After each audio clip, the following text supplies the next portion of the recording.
Oh, yeah.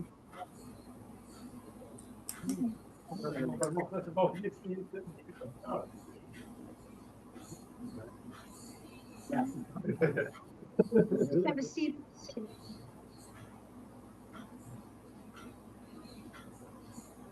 On the. We're on the record. We haven't officially started yet, so we will start.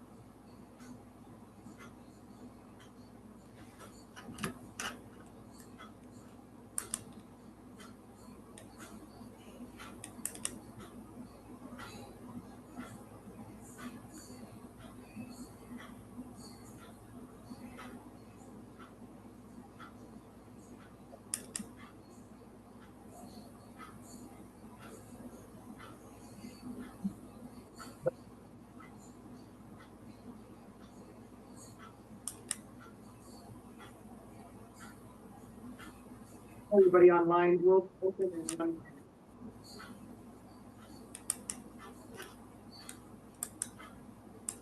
minute.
Welcome everyone in the room and online. This is the Community Board 2 with Queens Transportation Committee meeting held once a month, every first Tuesday when we can.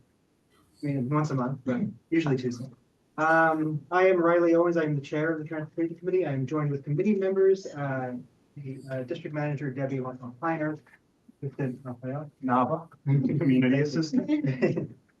And welcome. We have a lot going on. There's also, I will mention, the One LIC zoning redistricting city plan happening, and there's lots of meetings of that tonight. So tonight there will be more open meetings in the future. So we make short as we can. I am going to open up to public comment first. Is anybody here for public comment? Yeah, raise your hand. Everybody? Yes. Have we signed up for comment or do we just take names? No, you just ask the next one. Yeah, for sure. So, So everybody will get 1 minute to speak.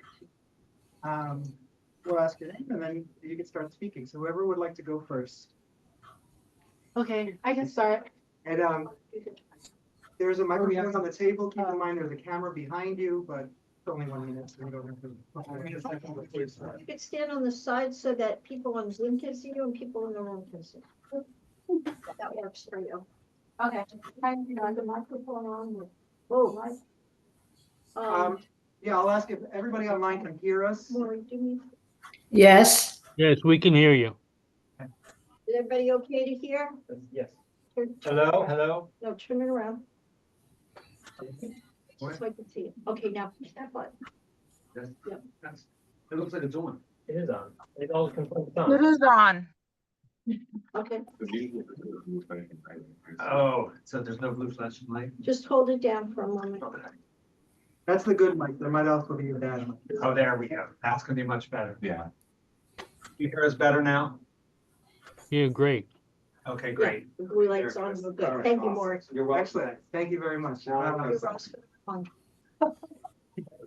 Would you like to tell us your name? That was special for you, so. This is Emily Blaine. I'm here in reference to the new parking regulations that we're enforcing at Hunter's Long Island City. We're significantly reducing the amount of parking available.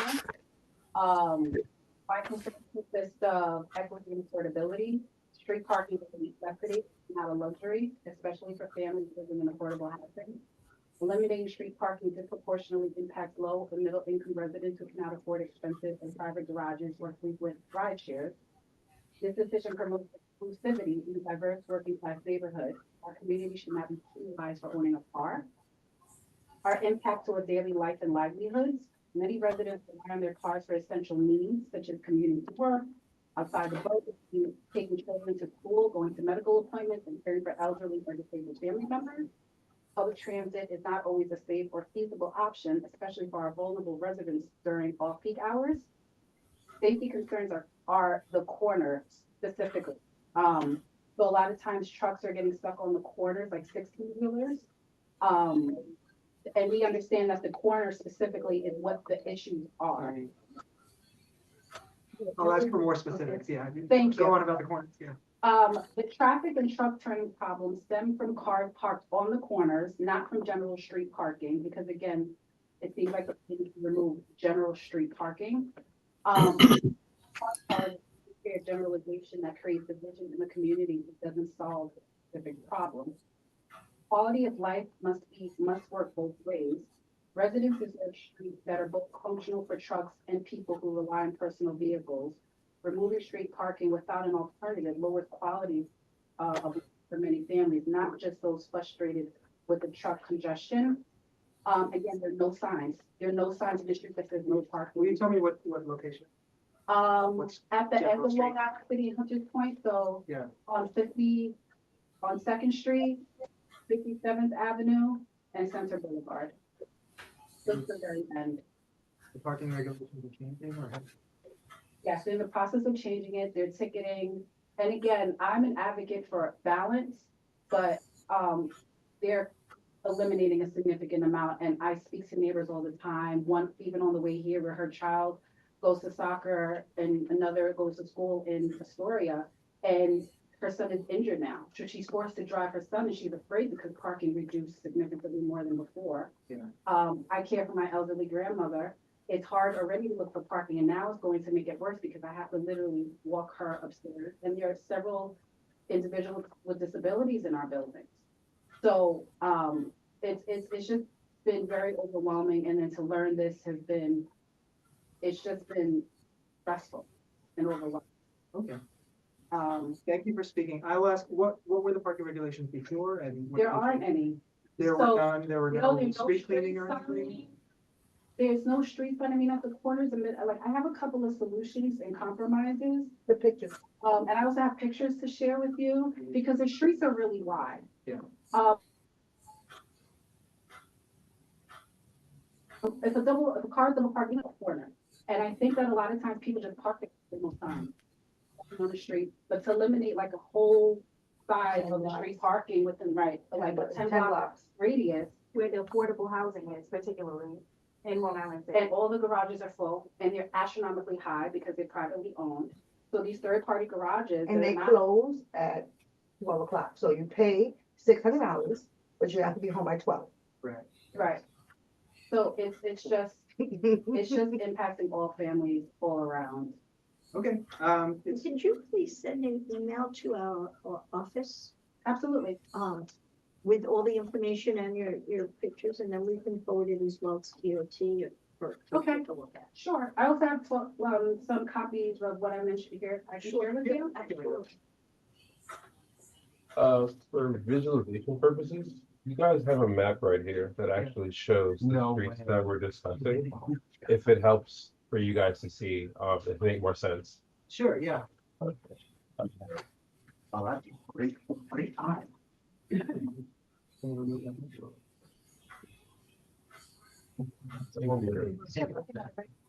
Oh, yeah, so, I'm sorry to take up more of your time, but so the street that she's talking about is essentially this one right here. Yeah. So the streets are wide, but the issue is at the corner right here, it's really narrow.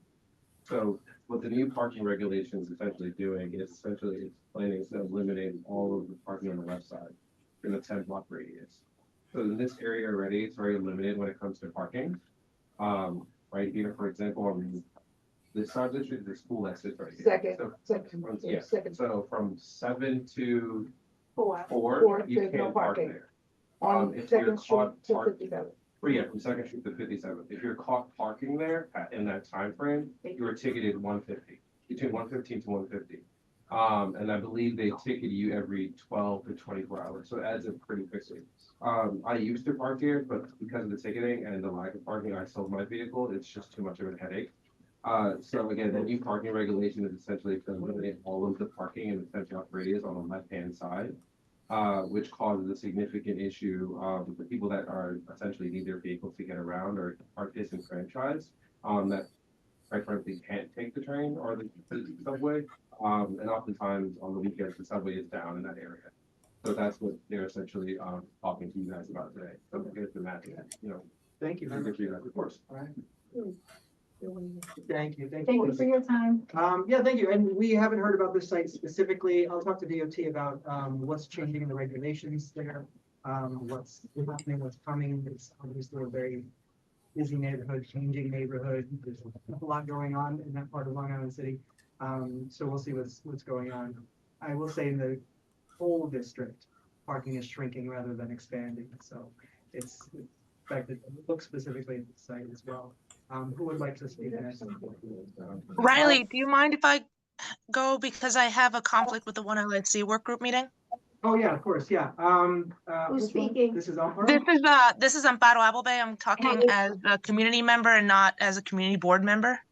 Okay, yeah, go ahead. Fantastic. I just wanted to urge the DOT to potentially do a traffic study on 39th Avenue, specifically around Woodside Avenue, the two intersections where 39th Avenue intersects Woodside Avenue. Recently, just this past Monday, my toddler and I had a close call with a car that was potentially crossing into us while we were crossing in the marked crosswalk. And so I just really want to urge DOT to potentially do some sort of traffic calming study around that, so those kinds of issues wouldn't happen in the future. Thank you. Yeah, thank you. I know that intersection very well. It is very fraught for pedestrians to cross there, especially since it's between a new high school, 4 elementary schools, or 3 elementary schools and a middle school, 2 parks. So The DOT, I remember on 39th Road, there was that intersection. I thought we would ask you to look at this we, intersection as well, but I live around, I mean, I'm there all the time walking my dog. It's awful. People come careening around the corner. What? Inside out. we've asked for a study on 39th Avenue as a whole, but I don't know if we've talked about that. Just light changes too. What? It's a problem there too. The light changes, and then you're going through the light to make that turn, Right. and people are crossing. But there needs to be some better Intersection code, crossing the roads, I mean, I can definitely talk with the project that, Grinder, like that, Also, that come down Woodside Ave from the Yeah. south, they will also kind of careen around that corner. It's like Yeah. two sides are coming into one, but especially coming from the north, I think. That's I'll add that left turn coming, north on Woodside, right from the park, and left onto 39th Ave. There's a painted bump out with what used to be flex posts there, but they're all they're gone. gone. Yeah, that's an easy Yeah. replacement that everything is. It'd be good to get that in. Maybe while they're replacing those, there might be some more in order to really Hard to calm believe. this, right? I Yeah. mean, Yeah. Yeah, and that whole area from what's like down Woodside Avenue and that intersection, that was something I definitely brought up with the biking because they, I told them that the board, we should do explore connections over there. That's not on that radar. All I right. mean, you could even put a light there, but then you have another light right on 37th Avenue, right after that. Yeah. So it's. We've also asked to explore 39th Avenue and 54th Street, which is 1 block away, because cars race to get to the light. Great, we have a lot of speakers. I see Mercedes Jennings, you have your hand up. Did you want to answer to anything, or did you have a general question? Hi, everyone. Good evening. I don't know if you can hear me. Can you hear me? Yes. Hi. I do apologize. I just wanted to bring it to the Transportation Committee's attention. Like I said at the CB2 meeting last week. Again, thank you for giving me the opportunity to speak really quickly. I'm still getting calls at our office from members of the Woodside/Sunnyside neighborhood that take the Q32 bus. The discontinuation of the Q32 stop in front of St. Sebastian Church. I think that's, if I have the address correctly, 5802 Roosevelt Avenue. There is a lot of concern. A lot of elderly go to that church, and apparently there are 2 schools that are located adjacent to that area.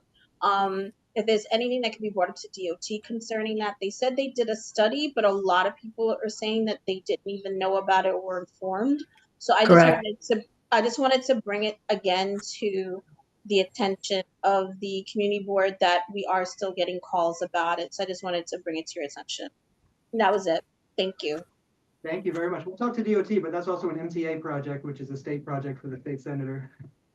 So Yes. So the other thing is, which is ironic because this is not community board 2 concern per se, but they are also in lieu of another project that's happening that the community is not so happy about too. So, but it's not in the CB2's, well, actually it might be. I don't know if you're aware of the situation with the businesses in the bike lane on 31st Street. Is that still in Community 2's peripheral between 36th Avenue and 30th Avenue? that's CB1. Okay, so that's what I'm saying. So, but I mean, other than that, just wanted to let you know that we're getting a lot of calls from constituents. That's it. Oh, great. Yeah, thank you. We've been receiving a lot as well, and I'm sure there's public members here today. So thank you so much. Thank you. All right. Excuse me. Sorry to disturb you. My name is Howard Brickman. I live on 44th Street between Skillman and Barnett Avenue. And I've been back and forth between our councilwoman and Darling 311.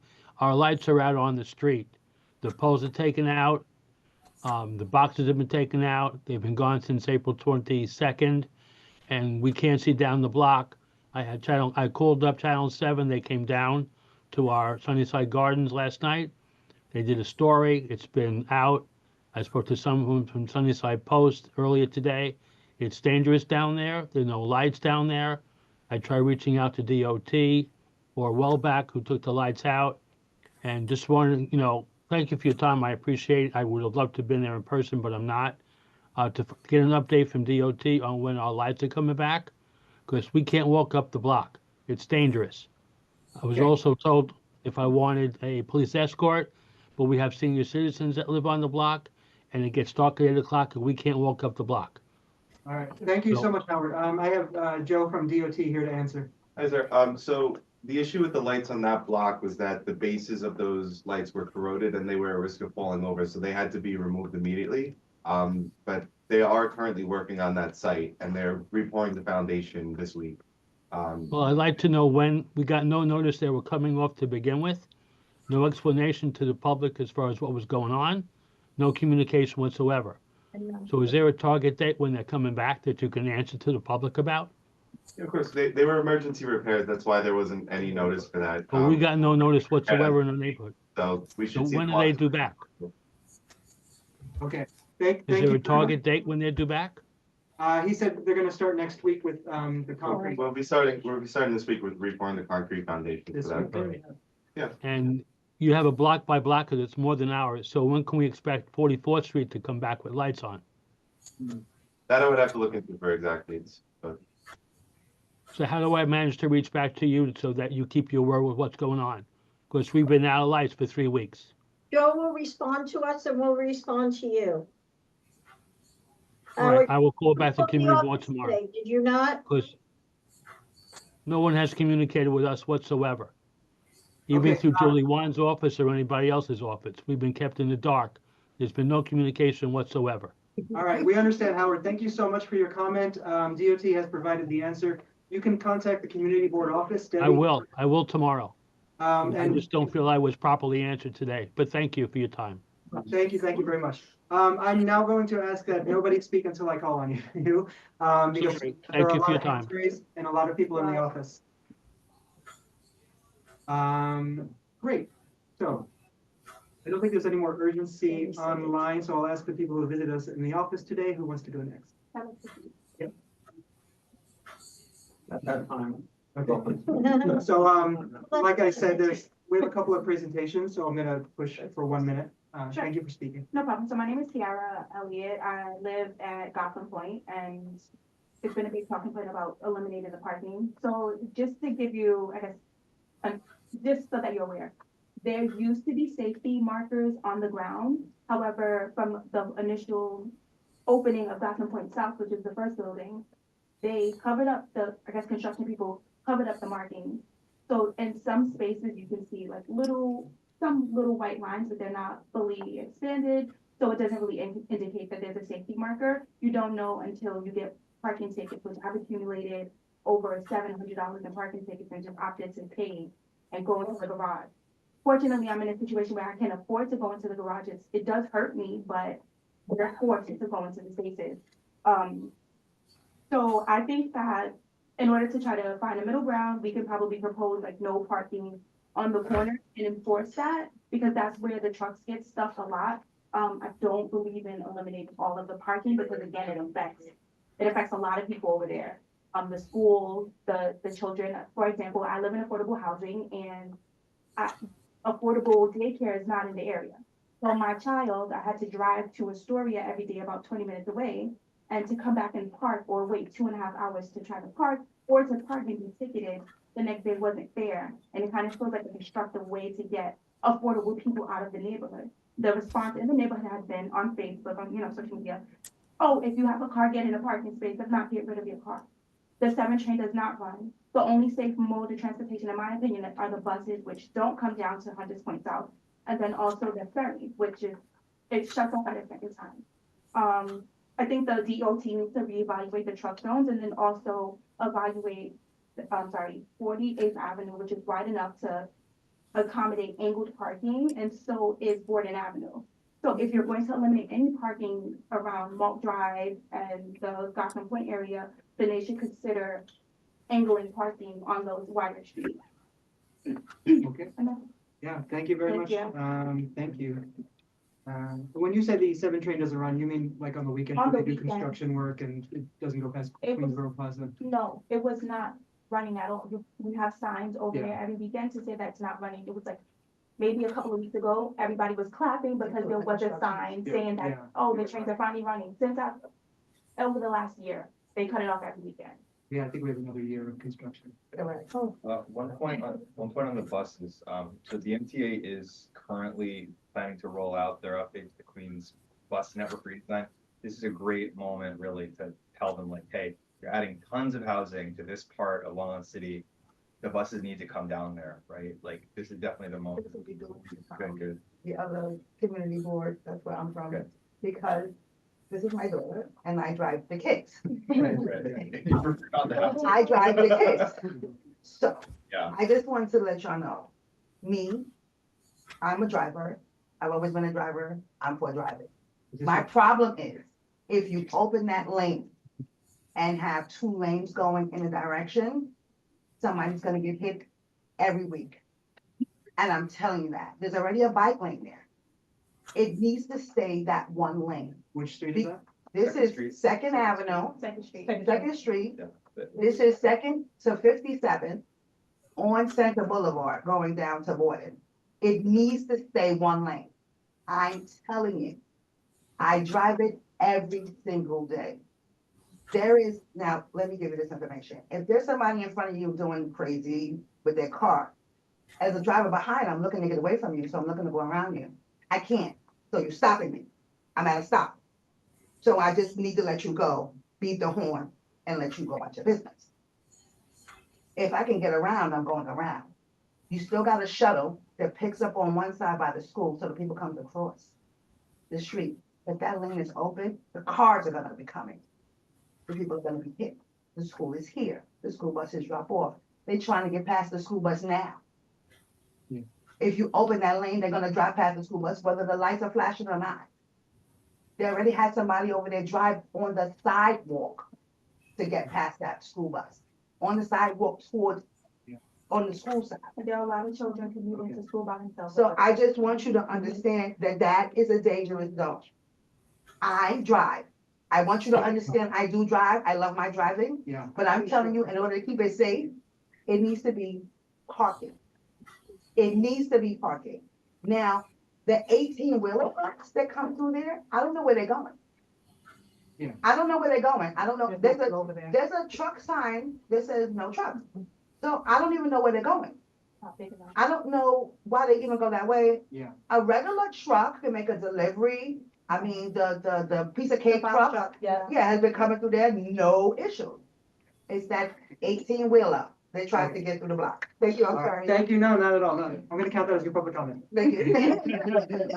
Thank you. I think we're getting an idea of things. Joe, On you top of came- that, there's no you did not- disability Okay. parking have for permits. preparation for this There's meeting, so I no- don't know if you know I anything, mean, but is it okay if I? Wait a minute, Please, there's yeah. no parking for disability Yeah. people with permits. Yeah, There's nothing over there.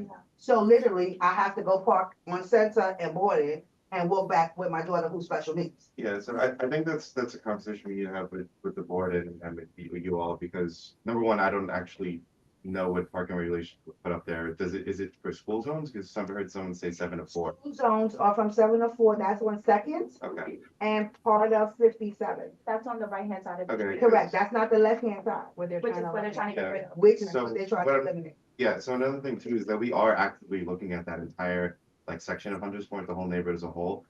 And, reevaluating the parking regulations that are there, because I know that currently there's 2 travel lanes, but it's parked up on one side. So that's, something we're actively looking at to see like what we can do with the whole area. So we're not actively trying to restrict parking in that area. We're trying to But they find get a tickets solution for that. it.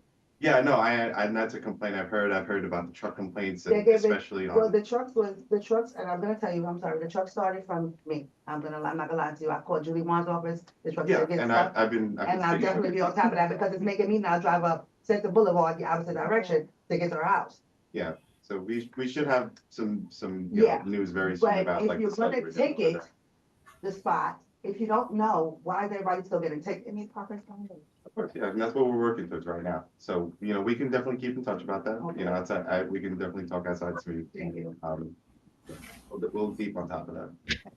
Thank you. This is something that has been in progress for a little bit, so Yes. we're not trying to take. It was away a all the safety parking. lane first and then it became a lane out of the blue. I didn't know Yeah. what was going on there. what's the project exactly that's happening there? It's not like a project, we're just looking at the regulations of the whole in that neighborhood, because it's There were, It's strange because it was made, it was kind of made by the developers of the area, so it's and there were handed no over signs. to DOT, so we're just, looking at how to make it a more permanent solution to all these complaints, especially with the trucks and parking concerns.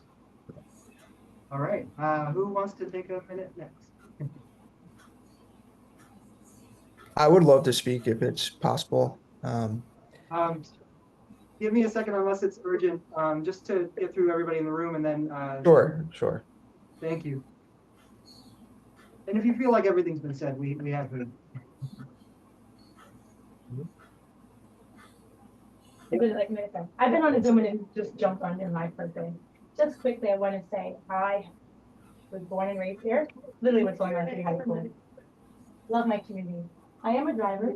What's your name? I'm sorry, Nicheka Ventricle. Okay. That's a mouthful. Former teacher. And you're in the District same 30. neighborhood that we're on. Oh, yeah, Yeah. literally. Born and raised there, went to all the schools there, taught there for 30 years at District 30. Can't even understand her. I understand that, not important, that it's an industrial, it's always been an industrial area, and now it's a residential area. It feels like New York City hates car owning. We're up against congestion pricing, tolls, everything. And all I'm asking you, because it seems like there's a lot of hatred, it feels that way for car owners. I take care of aging disabled parents as well as a mom, and having a car helps me to get around. When I'm not taking the ferry, camel, kayak, all the modes of transportation. I get all of that. We have city bikes taking up the streets now. We have the restaurants still taking up the streets here and there.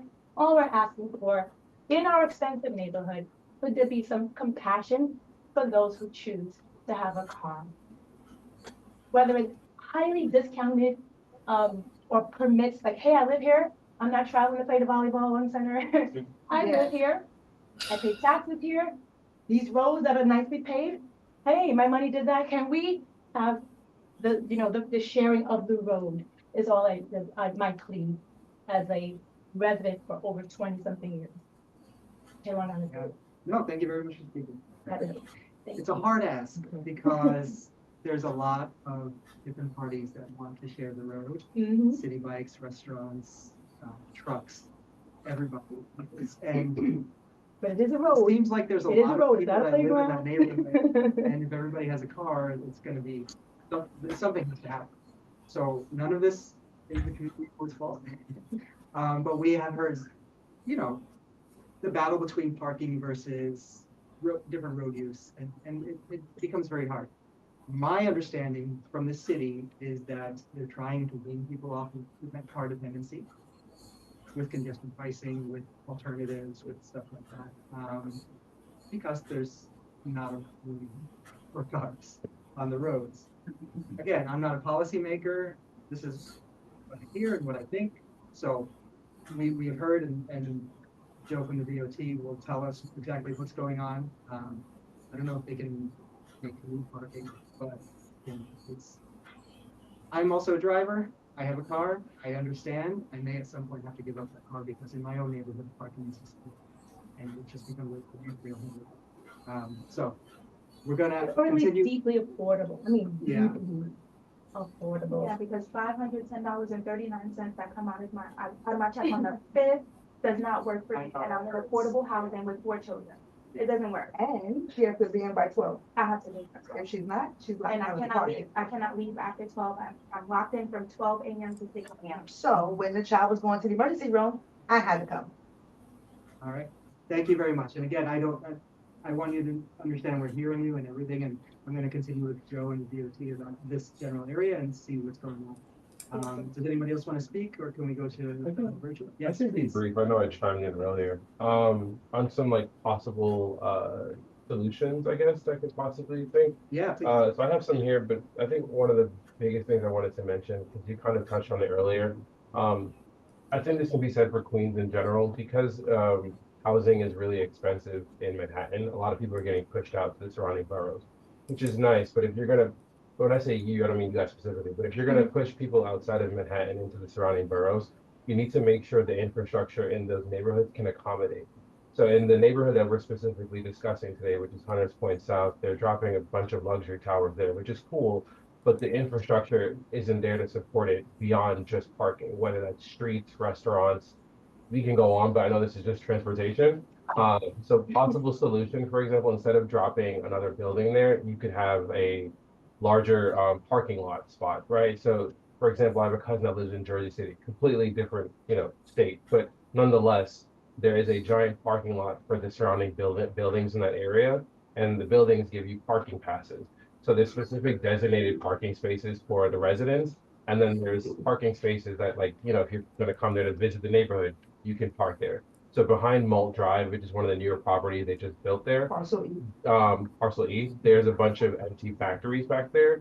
So instead of dropping, you know, more luxury towers, how about we put some, you know, parking spaces there, or buffer zones, or, you know, and we can give this to you after, because I don't want to take up too much of your time, but there's a bunch of solutions that I think that accommodate DOT's wanting to make people less car dependent, and also still accommodate the people that have lived in the community for 20, 30 plus years. Okay, thank you very much. Lauren. I just want to say, your group, I don't know if you're all together or not, but you are so well informed and have so many interesting ideas and great opinions. I hope that if you don't already, that you come to our community board, full board meetings, either online or in person, or other committees. And also, if you haven't gotten involved in One LIC planning, make sure you get your voice heard on that as well, because we need more community input all the time. Thank you. And land use as well, because I think of the parcel you're speaking about might be public. It's private. Private. I mean, There's no, something there it's where- city owned, that's city owned, Yeah. parcel E is city owned. What's gonna be a school, what's gonna be a park, and then the other one is city owned. I mean, put it That's the up, Land use meeting, you're right. yeah, put it up, make a parking. You know, cause literally people will pay, people come to that water side to come. Yeah. I wish you could see it, Yeah. especially during the summer, there is nothing. A lot of tourists come You here can't too. get nowhere in there, nowhere. If you're not there by 4, you can forget it, you know, parking over there. And even though, even then, back then, before I got in the car, it took upwards of 2.5 hours to find a park. Yeah, you have to get good with the people in the school building to know they're leaving. Oh. We have group chat. Yeah. So, second Maury's comment, right, like, I really appreciate, you know, you guys are organized, showed up, make your points heard, hearing it. I do want to talk a little bit about the idea, right, of like, offsetting, you know, some of the land use for parking versus housing. You know, for a long time, the city has had rules on the books that require a certain amount of parking for every housing unit that they produce. And that sounds like a great idea, but what it ends up resulting in is less housing getting built, which contributes why housing is so unfair for everyone. Part of the reason why there's any affordable housing built is because of this shift in policy to prioritize housing over parking, because it's space, it's money, it's geometry, right? Like, every parking space costs money to build, especially construction parking. And that's, you know, volume, that's space that isn't housing, right? So we have to think about, you know, what we're getting and what we're giving. You know, I'm frustrated with how much everything costs too. You know, full disclosure, I can't afford a car, so I don't have one. I don't have a parking space either. But I think that, you know, it definitely heard on the fact that parking garages are expensive, right? But we need to ask, why are the parking garages expensive? The same reason that the housing is expensive, because the land is extremely valuable there, right? It's close into Manhattan. There's good, quote unquote, good transit, right? Relative to other places. It's really high demand, and a lot of people want to make use of that space. And so, part of the efforts with CPS and the new regulations are recognizing that there's more value under our housing affordability crisis to put as much housing there as possible, as much housing in every lot that we can that can support it as possible. And sometimes it comes at the cost of having like parking, you know, offsite attached to the building, because there's just limits to what we can do. And like, I know it's not like a great answer, but it's something that I think we all have to like deal with in the city in terms of like, there's a little bit of like push and pull and giving and getting. But really like, with the level of density in this region, I don't think it's realistic to expect every single person to have a parking space. So we have to, you know, I'm not saying we should get rid of all parking, right? But I just want to make sure we're like, you know, with a little pushback, right? I Yeah. understand what you're saying, but what I want to say to you is, I have a parking permit, streets. Yeah. There's nowhere to park. There's nowhere to park. Yeah, I'm just responding to So, the point yeah, about like this is building so- a municipal park. Yeah, I right? Like, understand, I understand. I want to learn more too about this particular proposal on the street. Like, you know, I'm on the fence about it right now, but like, I just want to make sure it's heard that like, when we talk about dedicating land to parking lots, that's coming at the cost I of know. other uses, right? So I just want to raise the flag. But, and again, I really appreciate everyone, Because I your will say, time and organization. within land use and within the board at large, people are advocating for schools and medical centers and, you know, pools and things like that. And unfortunately, a parking lot does not come up very high on the community's Englewood Park is needs. one. But you are in that neighborhood, you are right there, so I understand. I will also repeat, the district at large, everybody wants more. Correct, you are correct. Well, no, no. Because even if my neighbor say I want more parking, but Meaning, A lot. ideally, everybody would have a parking spot and then could pull up in front of their house and pull up to in front of their store and everything, but it just, it's a matter of matter. As Space. dense as our neighborhood is, especially with everybody moving in, you cannot find a parking space, and please let me know if I'm exaggerating. You would have to walk upwards of 4 or 5, maybe 6 blocks, be outside more than 2 hours to try to stay safe. and on the other side of Borden.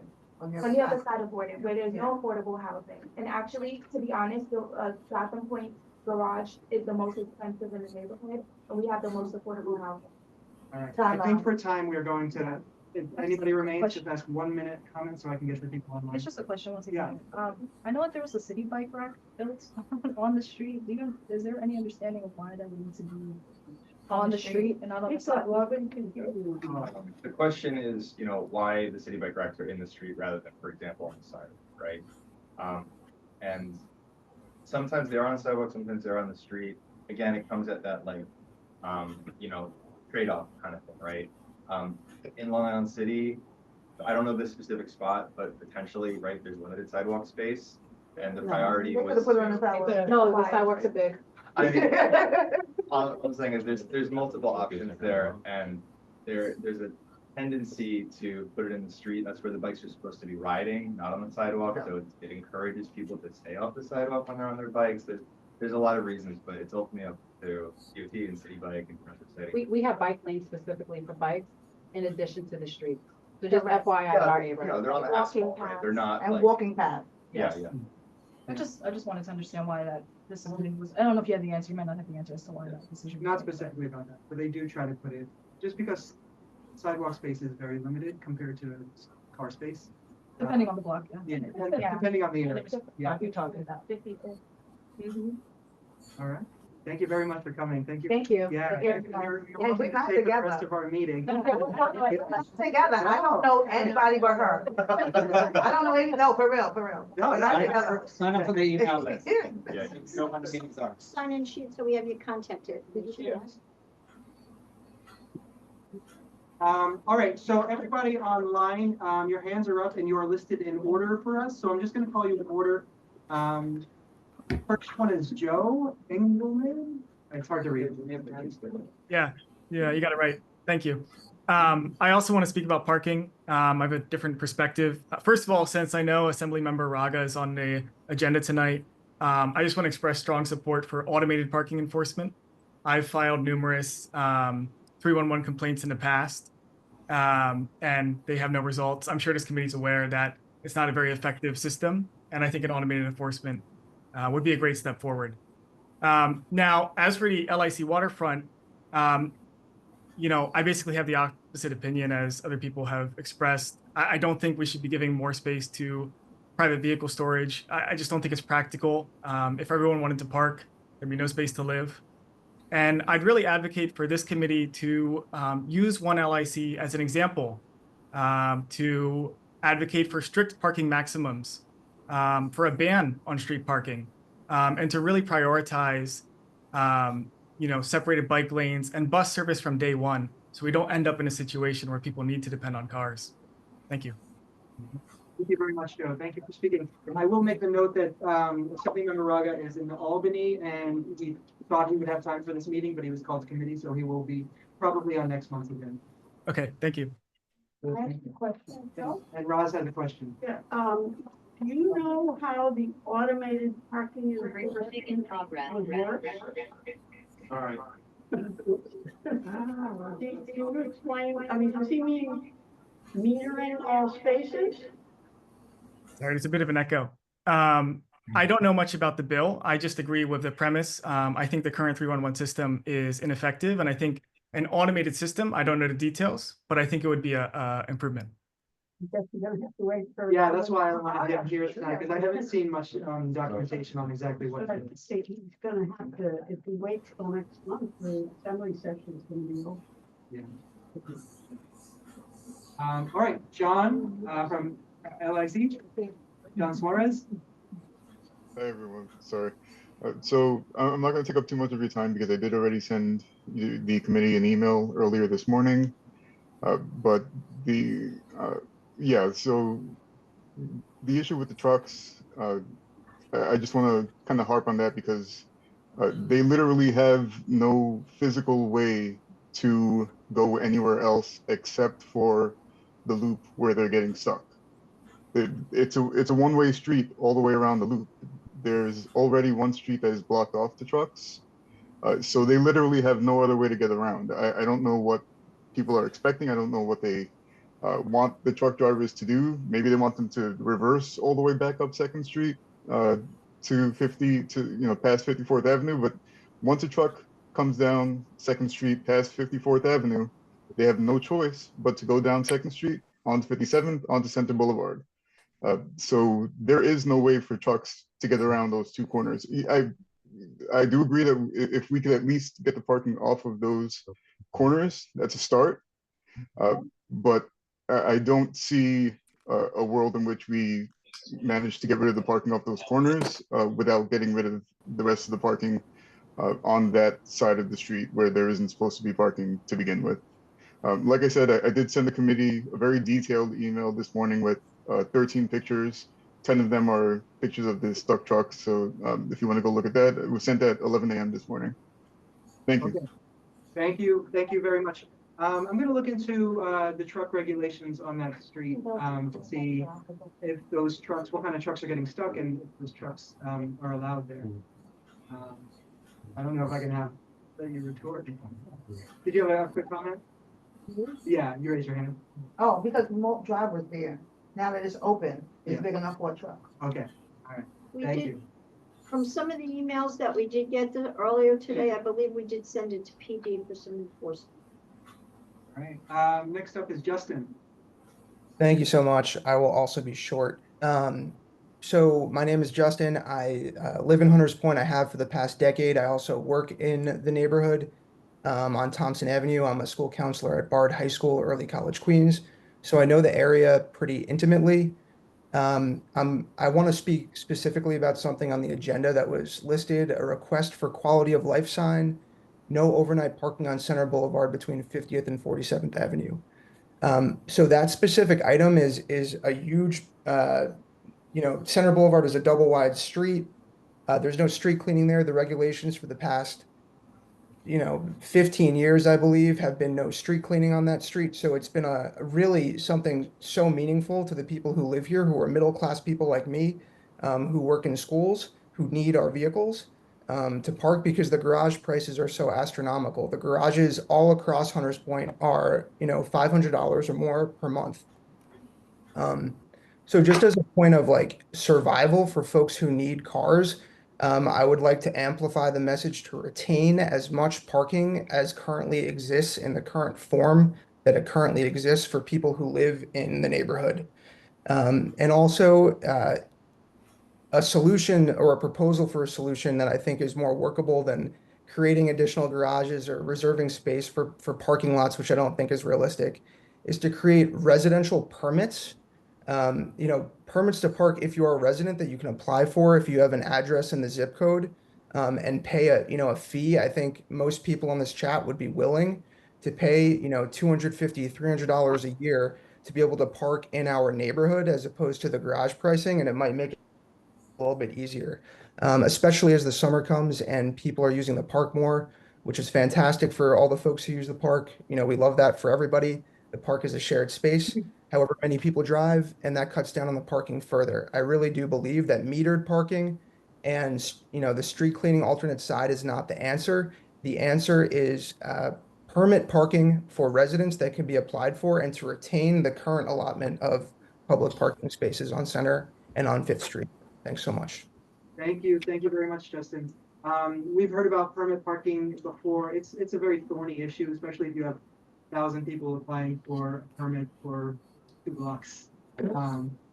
It's a big challenge for and the city at large has talked about it. But I appreciate solutions and I appreciate your opinion. Committee member Maya, you had your hand up. Sorry, yeah.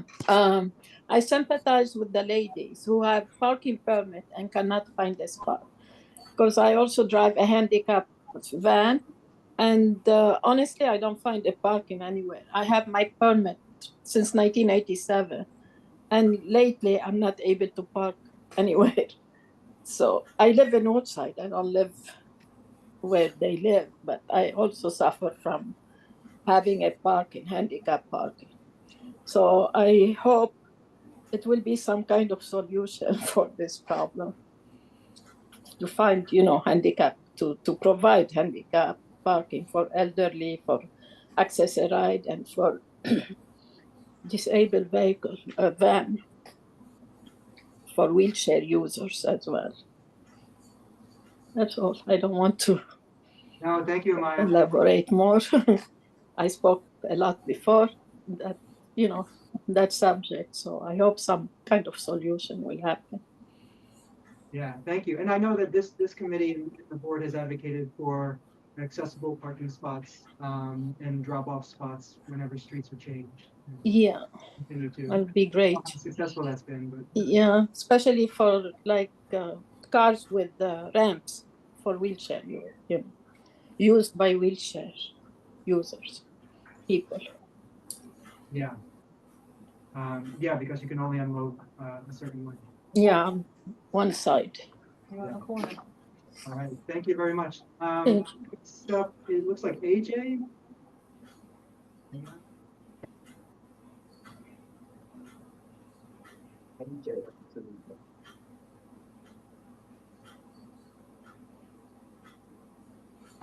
AJ, if you're not there, we're just gonna go to the next and you can come back after. Randy. Hey everyone, my name is Randy Plummel. I'm part of the board, but I'm speaking on my behalf because I'm not part of the subcommittee. I'm also bringing up 2nd Street at 56th and 57th. My kids go to 384, and right now the intersection of both parking, school drop-off, Gotham Point has a shuttle that ends up parking there and kind of hanging out there before pickup. They also do pickup. There's 53-foot row trucks that try to make the turn. There's construction traffic. So a review of the streetscape would be great to try to understand what's going on. Joe, to be really clear, the zebra striping on 56 across 2nd Street has been worn down. And so there's a lot of cars that are parking where the zebra stripe kind of is, where the curb cuts are. There's also a kind of halfway down striped corner marking and no standing zone that Deborah, I'll send you all the 311s that I've been doing the last week because people continually park there. And so that makes turning trucks really, really difficult. So I would advocate a full-scale review of the public realm there. I also drive, I bike, and I would prefer maybe less parking, but I hear everyone that this is a tension to have. And but like immediately, I would love to see the zebra stripes put back in and our partners at the 108 to step up enforcement, especially during school hours. Thank you. Thank you very much, Randy. All right, AJ, you look like you're back. Oh, yes, sorry about that. Good evening, everyone, and thank you for the opportunity to speak. I'm here on behalf of residents near Hunters Point South who are deeply concerned about the recent removal of parking spaces along Center Boulevard from 57th Avenue to 52nd Avenue. I personally didn't find out about this change until a neighbor posted it on social media. This lack of transparency. I think there's a rule that you have to be on video if you're part of the meeting, if that's all right. When you are speaking, please turn on your camera. Oh, I'm sorry. I don't have a camera, actually. I'm sorry. Is it okay? Yeah. I'll make it quick. Thank you. So this lack of transparency is frustrating. And why are these decisions being made without properly informing the community or getting some sort of input from residents? As you know, as a lot of folks have mentioned, this neighborhood is growing fastly, especially in the Point South area with new high rises, affordable housing, and a new school underway. We're not asking for more parking just to simply keep the limited spaces we currently have. Some people argue that street parking is a privilege and we should use garages, but the truth is that nearby garages are all full to the brim, and a lot of folks have been on wait lists for many years. And I understand that the DOT is trying to reduce the number of cars on the road, but this approach isn't effective. As residents are pushed out, the freed up space is being taken over by mopeds and large car share companies instead.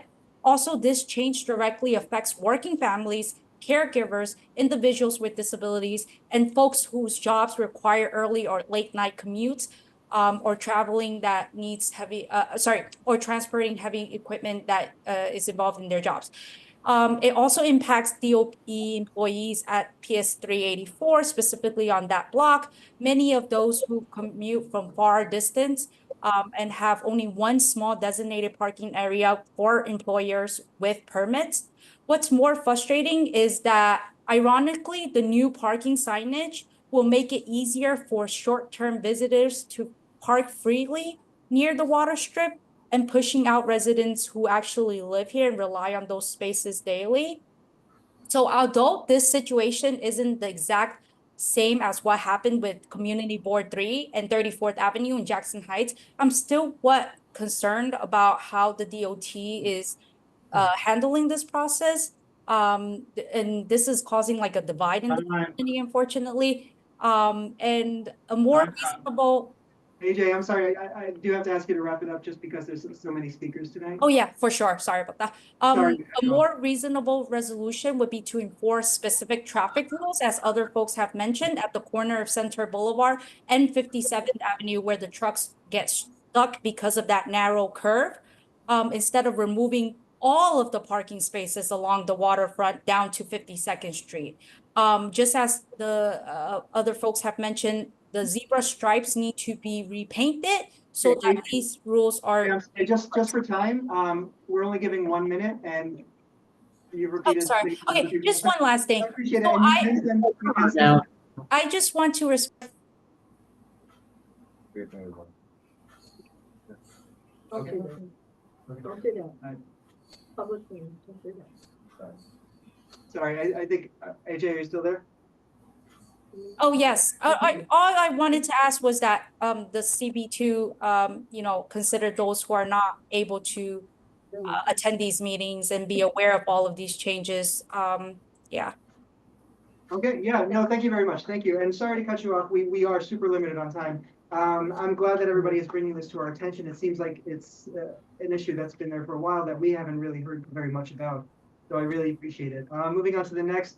David, and I will say anybody who wants to speak, if you could please turn on your camera. I believe that the open meetings law says that we have to be able to see you.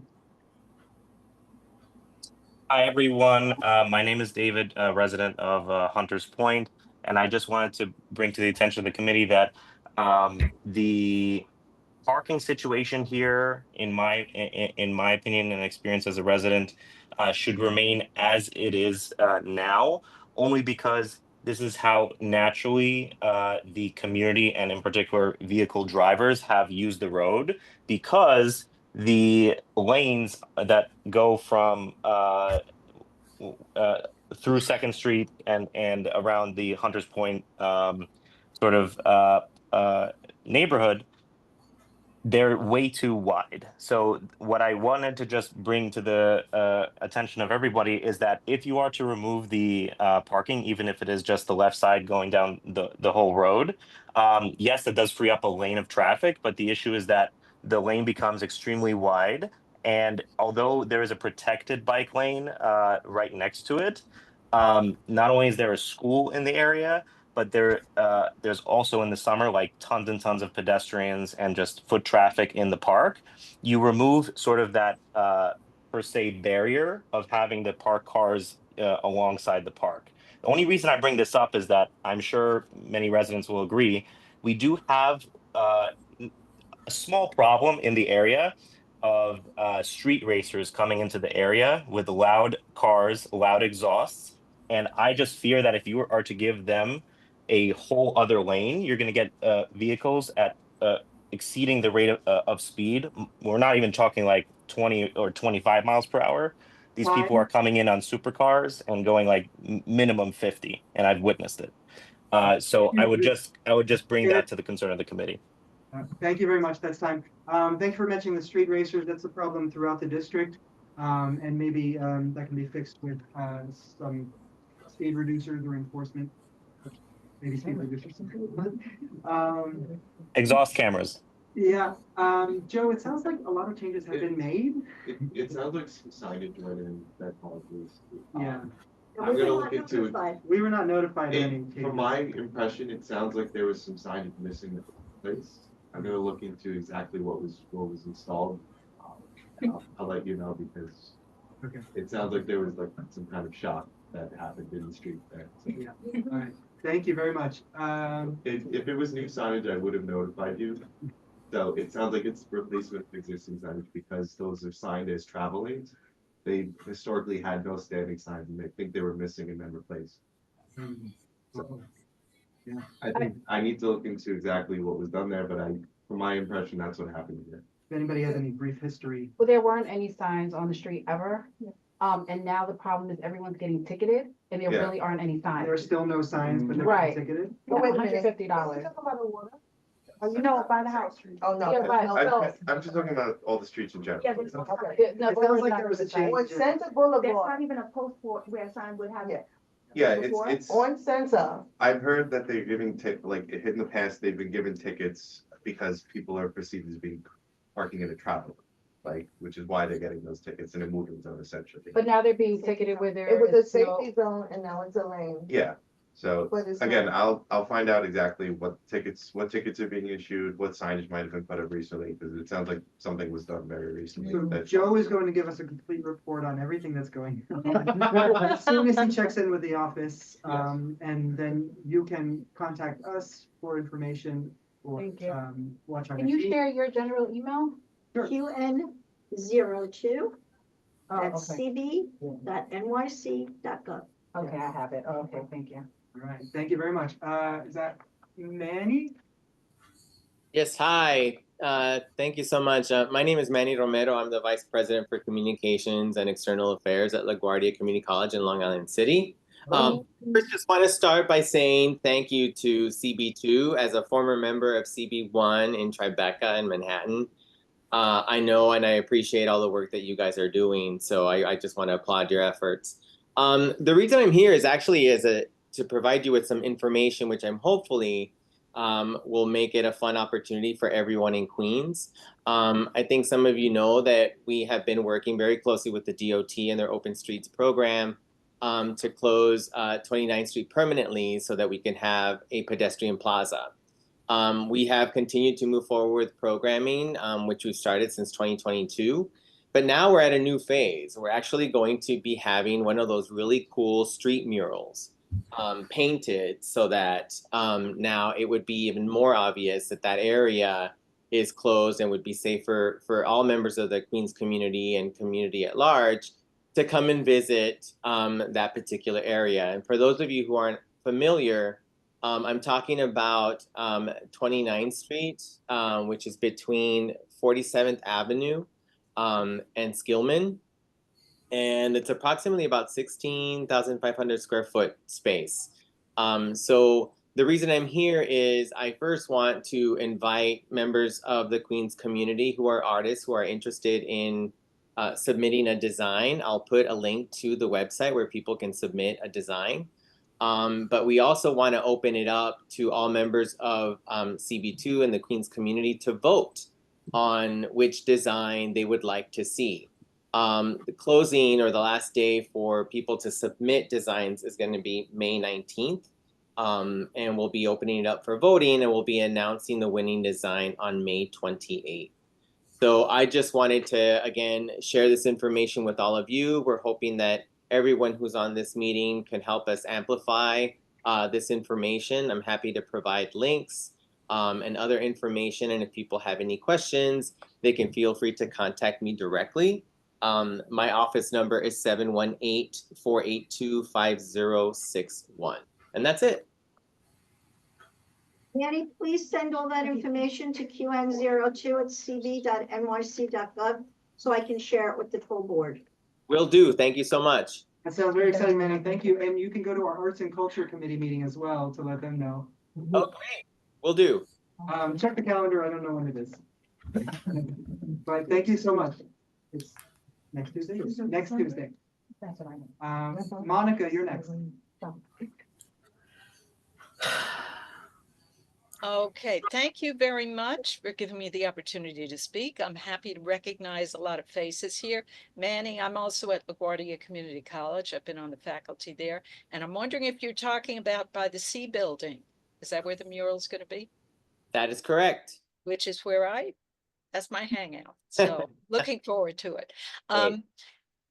Anyhow, I'm bringing you back to Sunnyside, and one of our neighbors spoke just as he was finishing up as I joined the meeting. I'm sorry that I joined late, but I'm one of the residents on a block that's now been in total darkness for 2 weeks.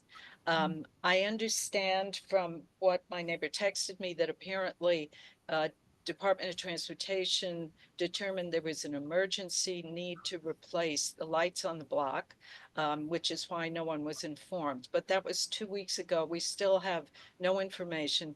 It's a very dangerous situation, particularly because of the canopy of trees, which we're very happy to have, but it makes it even darker. And compounded by the fact that there is a disturbed person who lives in the area on 43rd Avenue who has harassed over a dozen women. I'm one of them. He chased me for 3 blocks for no reason.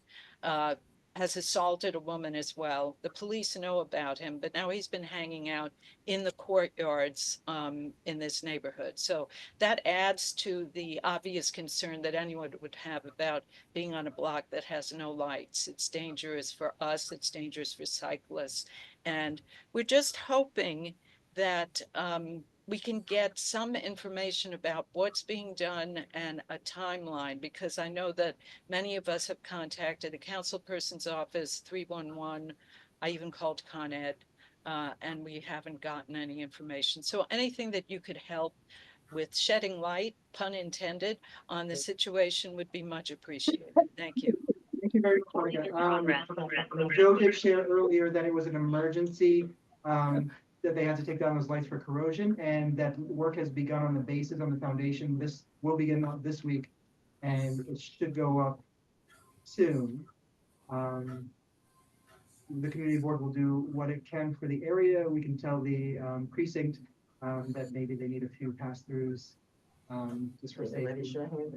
I would advocate for everybody to turn on their porch lights if they can. Other than that, I don't know. They don't have them. Sorry, but a lot of, I already checked with and emailed residents, and a lot of them do not have porch lights.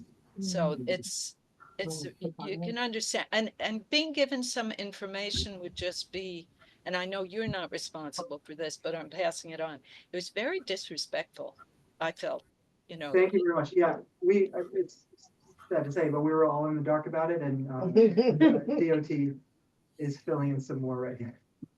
Thank you. Corey, you had your hand up first, and then Roz. So I can understand folks' frustration with the lack of information. That seems like a very fixable issue, right? Like, even if the lights can't be installed quickly, getting the signage there so the residents are at least acknowledged, like, hey, we know this is an issue, like the what's happening here signs, right? Like something like that. I think it would do it would help bridge the gap a little bit here. Also, I know that there are those sort of mobile spotlight kind of lights. Like, I don't know if DOT can source just one of them to, like, hit the street or something. And they're loud. Maybe the people wouldn't want them. I don't know. But like, it might be a way to, temporarily rectify the issue. I mean, I understand those are all PD lights, but.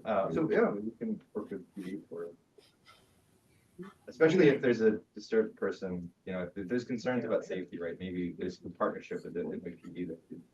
Right. Yes, it would be appreciated. Mobile light, anything to help us out. One of our neighbors was already mugged right in front of his house on 44th Street. He comes home from work late, owns a restaurant that many of you have probably eaten at, and he was jumped right in front of his house. So it's very real, and it's very close to home. Thank you. Roz, you gonna? I have absolutely nothing to add to Corey. No, thank you. I was thinking of that temporary lighting, Yeah, and all right, thank you. Did you have something to add? Hi, I'm Dan Wagner with DOT. I just one small tidbit when it comes to the lights. We're pouring foundations. You have to let them cure. The foundations need to cure, otherwise the light will tip over when you install it right away. So there's going to be a delay in terms of just letting the actual infrastructure become solid infrastructure.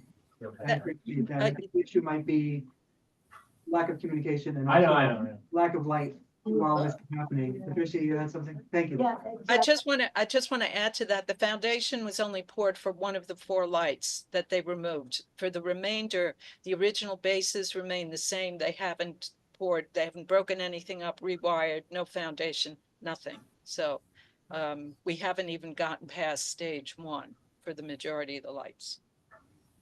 Thank you. And Maura, you said, Judith, you want to say? Yeah, I want to say Oh, yeah. from the time I came on to this subcommittee, my argument has always been communication. Yep. And it's still not happening. I mean, so we're not giving people a chance to even get anything safe in their lives. Come on. Yeah. Yeah, well, communication comes to the office a lot. Sometimes things are missed. Once it comes to the office, I think it's what happens then. No, and it's in the board, I put it on the So website. that shouldn't be our But it responsibility to shouldn't be, disseminate it should be, information to it everyone. has to be the thought of DOT has signage, there the are people who citywide- are working with us. Yeah. It has to be foremost in everybody's mind to be safe and to be communicable. what's happening here and the time frame, I mean. Right. It seems to be. It's a very unique across situation. agencies. It's not, we don't normally remove all the lights on a single block. Like, it's not like there's an established protocol for like notifying a block of this. But that's something I'll tell them. The same argument, why don't you give out papers telling them that the buses are not gonna be working? I mean, it's like, come on. Yeah. I can let streetlights know about that. Information. Thank you very much, Maureen.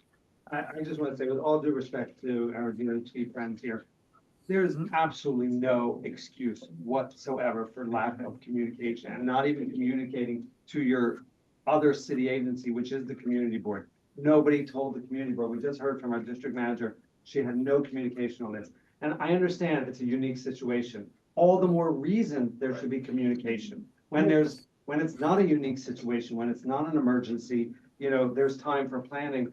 And that is built into it. But when it's an emergency, it's all the more important. Now, I know that the responders who are dealing with setting the concrete and dealing with the lights are not the same people who are sending out a memo or informing the community board. It's got to be communicated. And when I was chair, we had issues during the pandemic with enforcement of restaurants on the street. It's always been the same issue, just like Patricia was saying. It's always been about But it's not communication. only, it's an emergency issue, big time communication. These people who are wonderfully organized. Yes. Where was the communication No about the signage? communication. There was no communication. And I'm gonna get into filmmaking that's in Sunnyside Gardens taking over 5 blocks. All of a sudden, there's a sign up, no parking from 10 o'clock the night before until tomorrow at 12 o'clock. Excuse me? But that's what they're supposed to do. They're supposed to post the signs. And with the film They're industry, doing the film. films, they post the signs. So it's like Production. the Yeah, but- production company posts them. But our Exactly. problem with transportation committee is that the transportation department is not communicating to the community, the public, or another city agency. Yeah, because if I'm a layman's person, so when you tell me something's been poured, what does that mean? What does that mean to me? That doesn't mean anything. How long does that take then? And then I got several other questions for you. My problem is communication. I tell people this all the time. If you just say, okay, we have emergency lights for now, we'll fix them as soon as possible, and hand them to the public, they would have been happy. All right. Thank you very much. I'm not going to dwell too long on any one topic, just to keep moving through public comment to get to the presentations in our meeting. It's the notice taken, and I'll talk with our board chair about this. It's something across all city agencies. We need to be notified, and the public needs to be notified. Because you talk about the filming at your business. All right, next is Fran. Hi, good evening, everyone. Thank you for allowing this time for me. I had spoken with actually emailed Riley Owens about my concern about the bus stop on Roosevelt Avenue and 58th Street on the Q32. I am calling upon the MTA leaderships and all the community officials to listen to the voice of Woodside. We ask you to please preserve this essential bus stop in front of St. Sebastian Church on 58th Street and Roosevelt Avenue. I personally rely on this crucial bus stop, and as someone who walks with a cane, this bus stop is not just convenience, but a necessity. Removing it would mean facing an unreasonable, long, and challenging walk and isolating community members like myself who rely on public transportation for independence. The MTA decision to remove this vital bus stop disregards the needs of countless residents who depend on it. This stop is indispensable. It's not only about easy access, it's about maintaining dignity and ensuring inclusion within our community. For seniors and for everyone in the area, transportation is one of the top concerns. It's crucial, and it's an important part of accessible bus service. I've sent email letters to the MTA Lieberman and to all the officials. Donovan Richards, the borough president, something is wrong with his email. It came back twice as failure, so I can't reach out to him. My printer is not working, so I'll send a letter to him. However, I'd like to find out what's going to happen with this bus stop. The pastor of the church, Father West, he was supposed to come on and speak, but he had prior appointments. And I'm just asking for the MTA to reconsider. We were never told about bus stops being removed. And the way the MTA went about this, they were very sneaky. They didn't ask the people who take the bus every day. I don't drive a car. I rely on bus transportation. And I looked at other bus routes and bus transfers that I usually go on the 104 and I come back out to get the Q32. They're also removing the bus stop on 49th Street and Roosevelt. So where am I supposed to go to get transfer to the Q32? I have to go over Queens Boulevard to go to 46th Street. Thank you just for time. Thank you very much. I did receive your information, and we are going to ask the MTA about it tonight. MTA, I think, has a response for us in the presentation, or if they wanted to do it now, they could. But thank you very much for your comment. Thank you for that. Thank you. I think we have your email address. We can email you the borough president's new email address. Oh, okay. Because like I said, the email, his email came back as unknown or failure. But anyhow, thank you so much. I appreciate the time. Thank you for bringing it to our attention. Thank you. Next is Peter. Now we're going to close public comment. Yep. Sorry, give me 1 sec to turn my camera on for you. Thank you.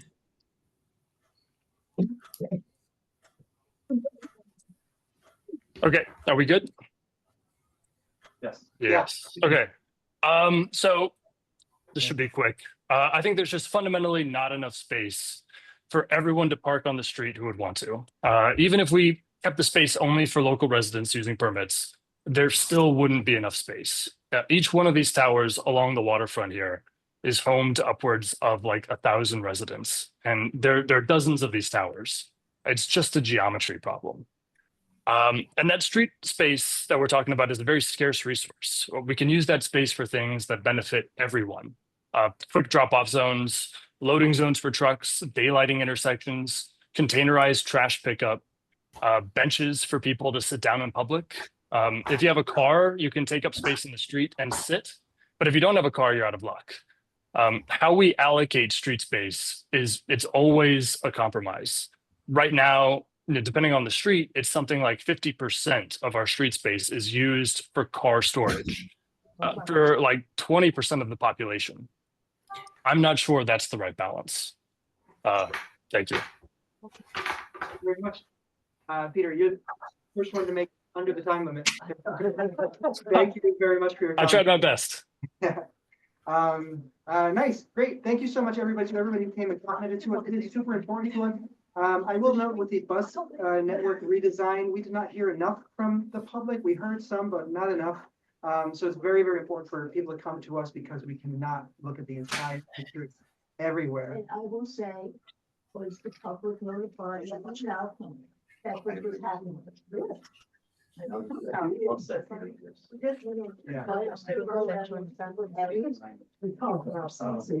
All right, and just to continue. Yeah, we are speaking in English.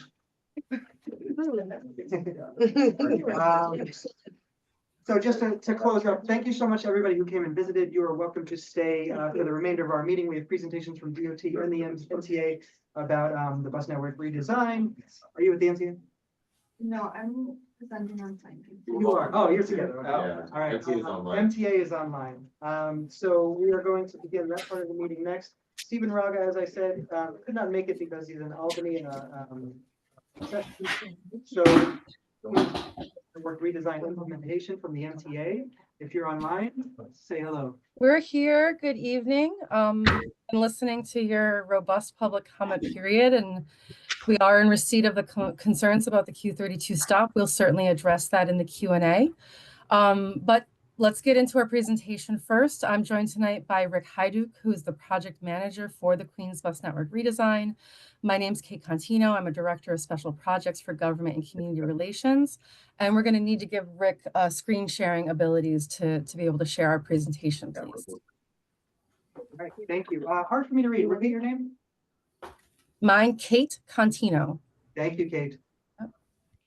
All right. Hey, can you make sure I get all your information tomorrow, please? Yes, and yes, And of course. And send the presentation as well. Absolutely. That's the plan. It'll also be on our project website. We'll put some links to that into the chat before we get started or as we're going along. So Rick is going to take you through an overview presentation just to sort of tee up where we are, because I've heard a couple different comments, different levels of awareness. We've been working on the Queens Bus Network redesign for 6 years. We hit that milestone in April. In January of this year, it became a final plan with a vote of the MTA board. And the signs that you have started seeing cropping up is us preparing for implementation weeks, if not months in advance. So Rick's going to frame all this. We're going to put it into context, and we have some routes for your area that we can share. And then at the chair's discretion, we'll take some questions. Okay. Thank you. Yeah. Thank you. Take us away, Rick. All right, thank you so much, Kate. I really appreciate the introduction. I appreciate everybody for taking their time out of their day to learn a little bit more about the implementation of the Queens Bus Network redesign. Again, I am Rick Hyduk. I am the manager of the Queens Bus Network redesign project, and I'm going to give you a brief overview of the history of the project and then go into what you can expect over the next few months with implementation, also some tools that you can learn to utilize in order to learn how to utilize the new network. So as Kate had mentioned, we'll just start out by answering the quick question. Why do a bus network redesign? We've come here before to talk about why we're doing bus network redesign, but it does help to kind of reiterate that. There's been new developments in new areas, new travel patterns, declining reliability, and it's been decades since we have looked at the overall Queens network. At the start of the project, we found out from riders that people wanted more reliable service, faster travel, better connections, and simplified service. From these priorities, we developed several redesign strategies. You can go to the Queens Bus Network redesign website to learn a little bit more about the planning process. We have multiple old presentations that can go through kind of how that process came to be. As Kate had mentioned, this has been 6 years in the making. We launched the project in April of 2019, developed the original draft plan off of the existing conditions report and initial public feedback. From that original draft plan, and after the COVID-19 pandemic, we decided to kind of start from scratch using the public feedback from the original draft plan, developed a new draft plan, and then conducted more public outreach to come up with the proposed final plan. After we had released the proposed final plan, we again conducted even more public outreach to develop the proposed final plan addendum, which we took to the board in December of which we published in 2024 and took to the MTA board in January 2025. We are now in the implementation phase of this project. We are now going to all of the community boards in Queens to let them know what is happening, like we're doing here today, and we're doing it with all of the community boards in Queens, and creating materials to hand out so that people are aware of the project and how to learn more about how their routes might be changing. We will be implementing this project in 2 phases, the first phase being on June 29th, the second phase being on August 31st, and we will have a post-implementation analysis after implementation to see how the network is doing and to make adjustments as needed. Since we started engaging with the public, we've done over 250 community engagement events. This included 68 pop-up events, 24 open houses and town halls, 25 workshops, community board meetings, stakeholder engagements, and meetings with elected officials. We received over 18,000 comments over the last 6 years, starting with the original draft plan, the new draft plan, and the proposed final plan.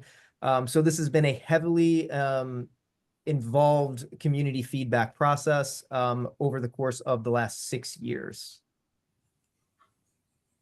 And the new bus network that we developed based off of all of the feedback, based off all of the analysis, and based off of all of the planning will include 124 total routes. That includes 94 local routes and 30 express routes. The new network will see expanded access to the network for the people of Queens. Over 124,000 people, more people will now have access to buses that arrive 10 minutes or better between 6 a.m. and 9 p.m. And 68,000 more people will have access to the 24-hour bus network after we implement this full new plan in August 31st. Riders can expect to see quite a few changes as a part of this new network. We're adding, relocating, and removing hundreds of stops to make rides faster, more reliable, and to improve connections. We are changing routes, so we're rerouting some routes to eliminate turns to make them faster and have more direct service, and some routes are having new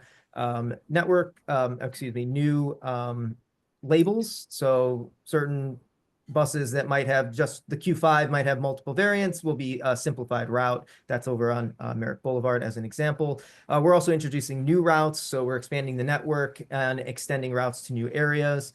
And we are introducing the new Rush route, which is designed to make local stops further away from the subway and have limited stops along major streets and near major hubs like Jamaica or Flushing. And the whole point of that is to try and increase the speed of which people can get from the furthest eastern parts of Queens to their connecting destinations in downtown Jamaica or downtown Flushing, to connect to that subway ride to get into Manhattan or other parts of Queens to make their commute faster overall. As I had mentioned at the start of this presentation, we will be implementing this plan in 2 phases. The first phase will be on June 29th, which will have roughly 2/3 of the routes largely concentrated in Eastern Queens. If you take a look at the map here in the green, that's the routes that will be changing on June 29th. Remaining routes changing on August 31st. This will be roughly 1/3 of the routes largely concentrated in Northwest and Southwest Queens. This process of coming up with the phasing was quite complicated. We had to work with our scheduling department to figure out how to keep depots together. We had to work and coordinate with our partners in labor. We had to ensure that the work get done with our partners in DOT bus stop management. And we had to make sure that there were no network gaps or issues with layover where we had too many buses trying to lay over in one location. So it was quite a complicated process, and that's how we came up with this phasing that you see here. So some changes to the local, to Community District 2.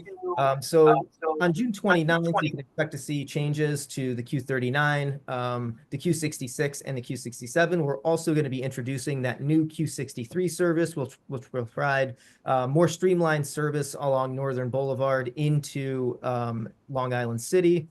And on August 31st, that's when you can see changes to the Q18, Q32, Q47, Q60, Q69, Q101, Q102, Q103, Q104, and the B62. Also, I will include, not listed here, but the Q33 will also see changes on August 31st as well. So that's what you can expect to see. When your routes are changing, you may have already started to see some of your bus stops changing. Changes to the bus stops, because of how many bus stop changes there actually began way back in February and will continue all the way through the fall. The current service will continue along that process.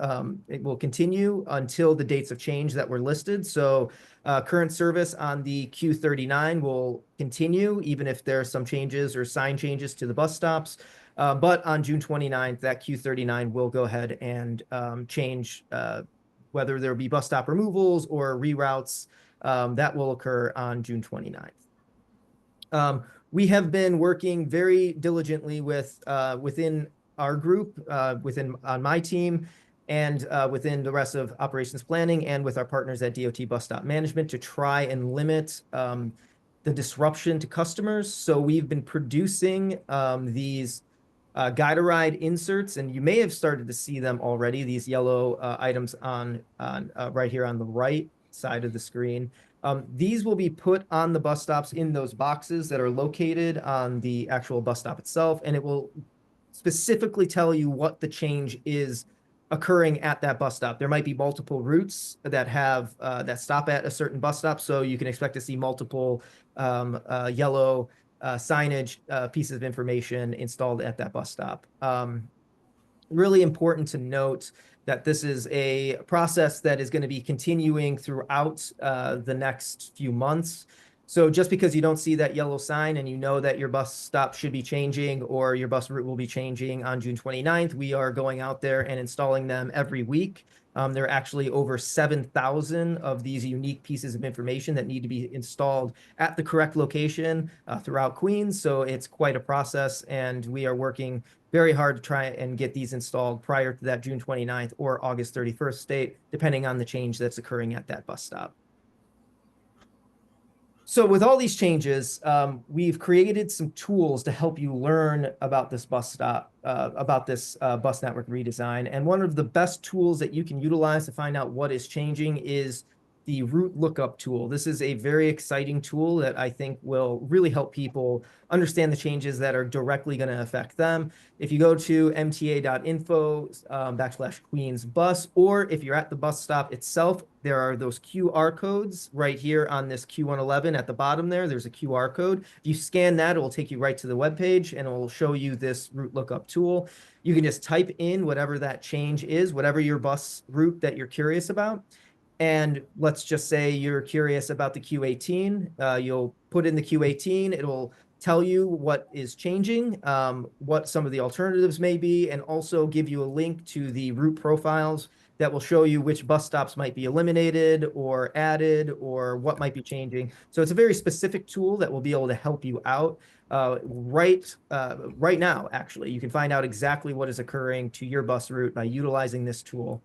You find out when it's changing, either on June 29th or August 31st. It's a very, very good tool. We'll also have the future trip planner, which is right here. The caveat for this is only going to work when the full new network is introduced. So if you want to know what your new commute will be once this full network is introduced, you can use the future trip planner to find out what your commute will look like after August 31st. You would select dates between September 7th and 13th.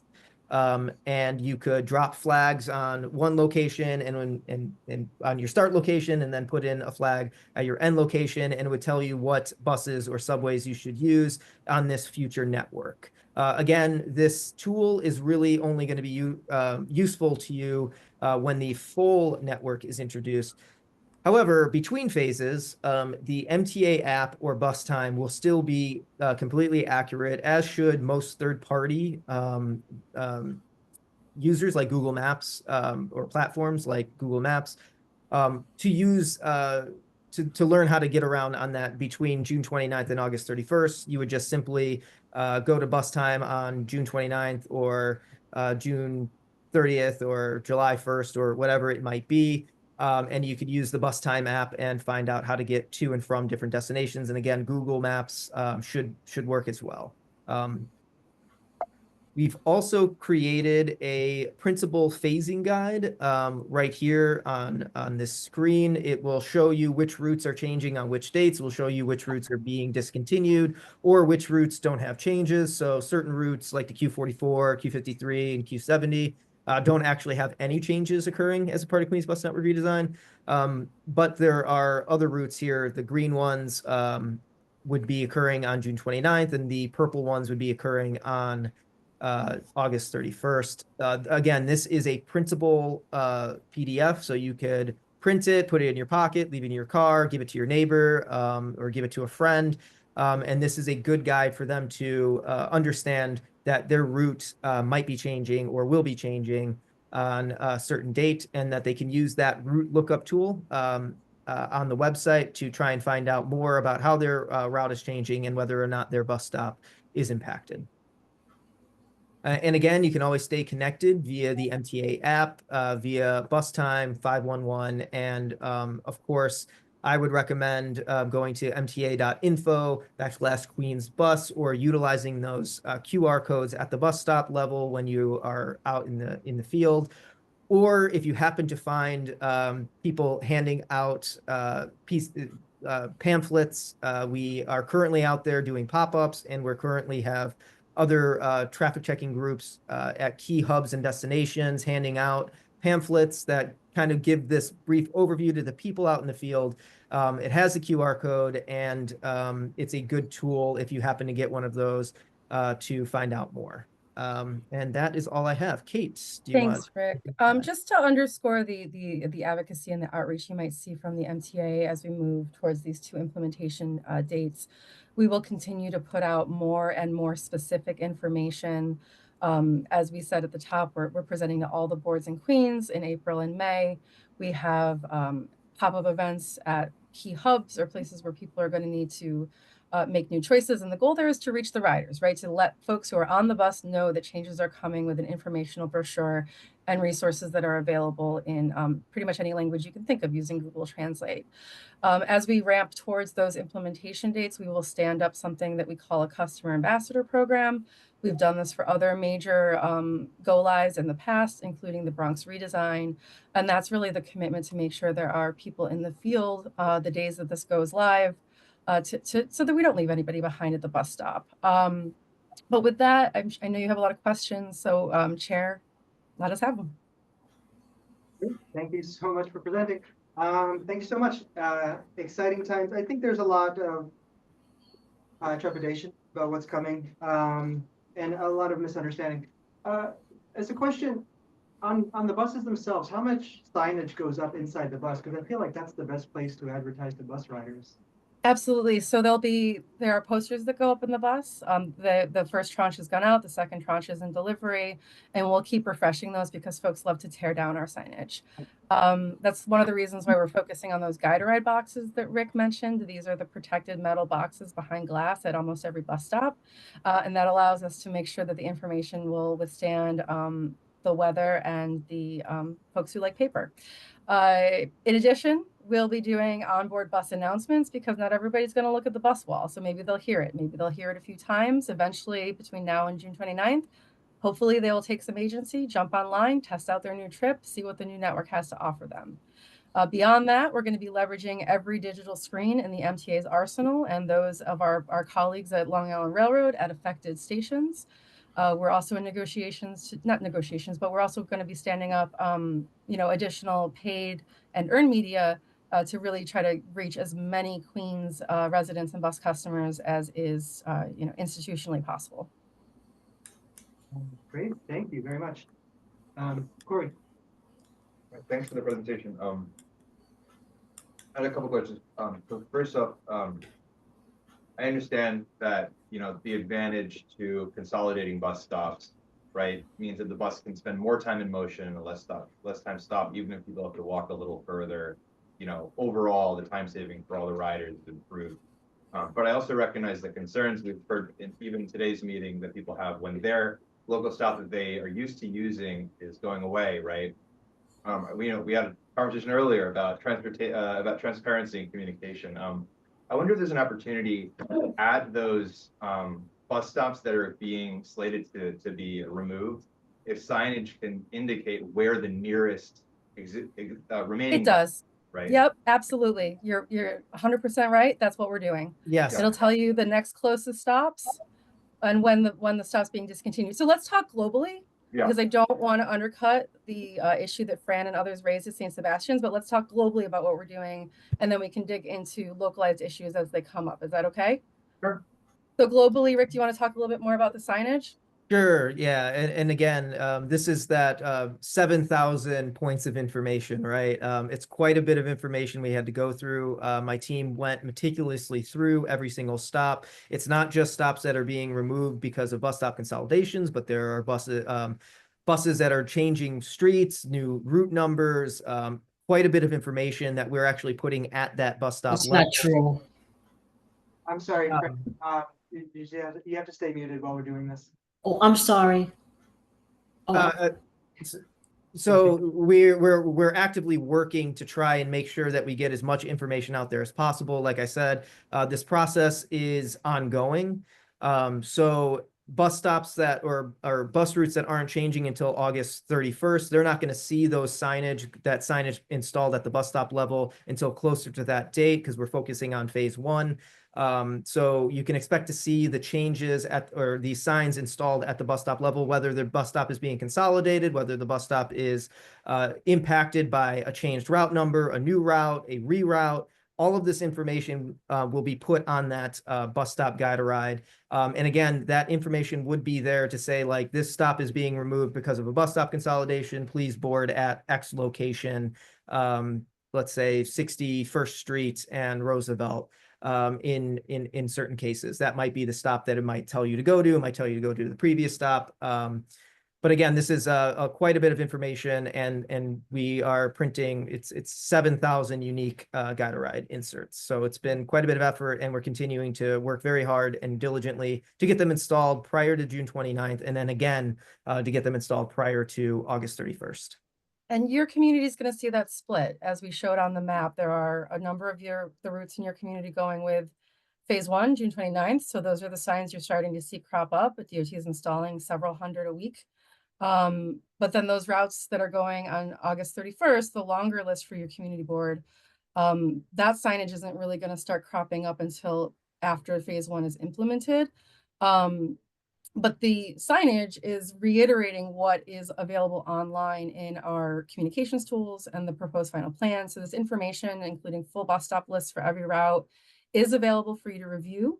And then importantly, because we know our bus stop customers are not, always the most online, every single one of these signs Rick's talking about, they're going to have that QR code, which is great and takes you to the page, but they're also going to have the bus time code. So you're still going to be able to send that SMS text message about your stop and get information from now throughout the whole process. And it'll just change as we hit each phase of this until the new network is fully implemented at the beginning of September, end of August. They used to give out paper maps. Will that be part of it? We will have a new map, but it will come probably a bit later into the fall. When we introduced the SIM and the Bronx networks, there were some significant changes that were made after implementation. And that is actually one of our commitments that we didn't dig too far into today is we will monitor this closely for the first few months of the summer into the fall. And then we will publish a post-implementation evaluation report in 2026 and share that widely so folks know how it's doing. But so that high level of potential change, we don't really want to print hundreds of thousands of maps that might change. So we'll have digital versions available and they'll be printable, but we probably won't take ours to a large scale, commercial printing until sometime in the early fall. Of course, Yeah. he has a second. question. Sorry, I was gonna go all out of the way. Yeah, so I do appreciate the tools that you shared. I looked at them. I looked at the 58th Street and Roosevelt Ave stop that people are concerned about. I was pleased to see that 56th Street, 2 blocks away, is still, you know, being preserved. I recognize, you know, everyone has different degrees of mobility, but you know, it's good to see that it's nearby. And I just want to say hats off to actually getting to implementation on this. I know it's been a long process. I work for a regional nonprofit, and we're tracking stuff in New Jersey too, and like the only bus redesign that's actually moved into implementation. So cheers to you guys. One pretty simple question, just on the future trip planner tool, will that also consider subway and you know, LARR connections, or is it only looking within the bus network? The GTFS for all of our services is programmed in. So it's the current subway service, the current Long Island Railroad service, and the future Queens bus network with the existing Brooklyn bus network. And that is something for your community as well, being bordering with Brooklyn. We will have more to say about buses that serve you all in the Brooklyn bus network redesign. That project has gone a little bit quiet so that we can fully implement Queens and make sure folks understand that we're talking about real changes that are happening. And then once Queens is implemented this fall or early winter, we'll come back out with the Brooklyn bus network redesign proposed final plan and start our community engagement process all over again. And so all of the majority of those B routes that serve your board, those will be dealt with more closely and in detail in the Brooklyn redesign. And if it's something your board wants to have a presentation about when the time is right, we'd be happy to come to y'all. Thank you. Thank you, Maureen. Hi, thanks for the presentation. I remember I joined the board when you were early in this process, a bunch of years ago. So it's good to see, as my colleague said, coming to fruition. The question I have, and I'm hoping you can shed some light or tell us how we as a committee and as a board can help inform the community and what we can do to get communication being two-way is, you know, obviously, for me, the way I see it is the biggest impact is going to be for riders who have mobility issues.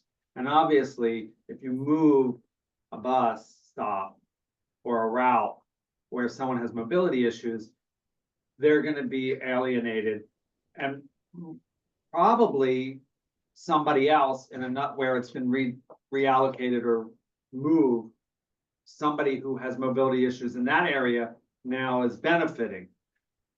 But I guess, like, how are we supposed to get you that information back? Because I would imagine, you know, there's no way to know how many people with mobility issues in this neighborhood versus that neighborhood, or on that route versus this route. So obviously, like I said, you know, you're going to alienate some people when you move a route that are having mobility issues, and there are going to be people with mobility issues in the new area that are better served. So how do we address this? Yeah, and that's a really important question. So in the research process, we actually do have global data sets that allow us to look at concentrated areas of seniors, people living with various disabilities, zero car households, lower income households, folks who are more transit dependent than some others. And that's one of the sets of variables we look at when making these decisions. There's a whole team of planners that support the work that Rick and I do. And these are the tough choices that they make, right? So we have 4 different kinds of route types in the new network, excluding express, and each one is intended to serve a more specific purpose for our customers. And for each one, we're working to introduce sort of more general guidelines so that new customers and existing customers can more easily know what to expect from our system. So in our archival materials, we have a lot about our local limited SBS and rush routes. In a lot of places where you're seeing significant bus stop removals, for example, on Northern Boulevard, we're actually introducing a rush route to compensate with the local. So like you'll see the new rush route doesn't have as many stops, but the local still makes all of its stops. So in most places, there's some local service available. But yes, we have consolidated bus stops. We're not shying away from that. The one that was raised here today is one of the more, tricky and demanding corridors that we've had to look at. There are something like 12 schools in 6 blocks, as well as religious institutions and elevations and ADA accessible connections to rail and subway. And so the decision here was made that the most consolidatable stop was 58th Street. But we've heard from you all, we've heard from the electeds. Folks have been emailing our chairman, which, you know, is your right, and we're going to monitor it. But if we put it back, those stops are fewer than 600 feet apart. And that's really, really close stop spacing for the hundreds of thousands of people who are using that bus. And those are the trade-offs that we have to make. And we've said throughout this whole process that we're not going to make every choice right. And that's a lot of what that post-implementation evaluation period is going to be about, is identifying where it wasn't the right call and remedying that. But the board is welcome to send those to us, to Lucille Songhai, my colleague, who couldn't be here tonight, to myself. We are your conduit to the MTA planning teams and operations, and we're going to catalog and gather everything we hear. And then we're going to make our best faith effort post-implementation to figure out what those kinks are and to, you know, resolve the ones that we can. Thank you. Patricia. Thanks for all the information. I have a question. I know now some of the bus poles have those signs that tell us how many more minutes until the next bus comes. Is that going to stay? So to the extent practicable, sorry, Rick, do you want to take this one? Yeah, we factored those into consideration. Unfortunately, MTA didn't really have any control in where those were installed. Sometimes they were installed in locations that actually were lower ridership stops that will be consolidated. Sometimes they were installed at higher ridership stops that won't be. They're not being, you know, carte blanche removed or anything like that. But if a stop is being removed, then obviously that pole would be removed as well. If a bus no longer serves a certain road, like I live in Astoria, the Q102 will no longer serve go under 31st Street between 36th Avenue and Hallett's Point. Any of those would be removed as a part of that, as a part of the normal process. For the new routes, they're not going to be put on the poles? Yes. So new RTPI signs, probably not. New panel signs, we're working on putting those up now with our partners at DOT. Because then the only way a person would know would be to log on to the app to get the information from an app. Or how would they know how much time left before They can send it. So the bus time system is your most accurate system. It is more accurate than the RTPI system. Those were a really well-intentioned program for council members to sponsor a sign for their community, and that's how they got placed where a lot of them are placed. But evolution moves a lot, you know, technological evolution moves a lot faster than government. How would they get the information now? So you can use our bus time application, but you can use it through text message. You can use it through the web, and you can use it through QR codes to get that information. And then Believe it or not, I know quite a number of people who don't have smartphones. So it would be very similar to the bus stops that don't have the RTPI. It would be a similar situation to that.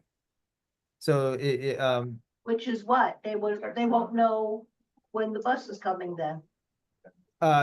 Correct. If they don't have a cell phone or with an application or a cell phone so that they can text the phone number, they would just have to wait at the bus stop. Correct. You could go online or reach out to the MTA to try and get a copy of the bus schedule itself to try and figure out when a bus is slated to arrive. But those bus schedules, due to traffic and whatnot, often are not completely accurate to what people will see out on the field due to traffic conditions. This is not good for the people in the digital divide. Right. Who are mostly older people. And unhoused and impoverished often. And they need the information. So maybe with a list of the signs that the digital signs that are getting decommissioned, just so we know kind of where we stand with it.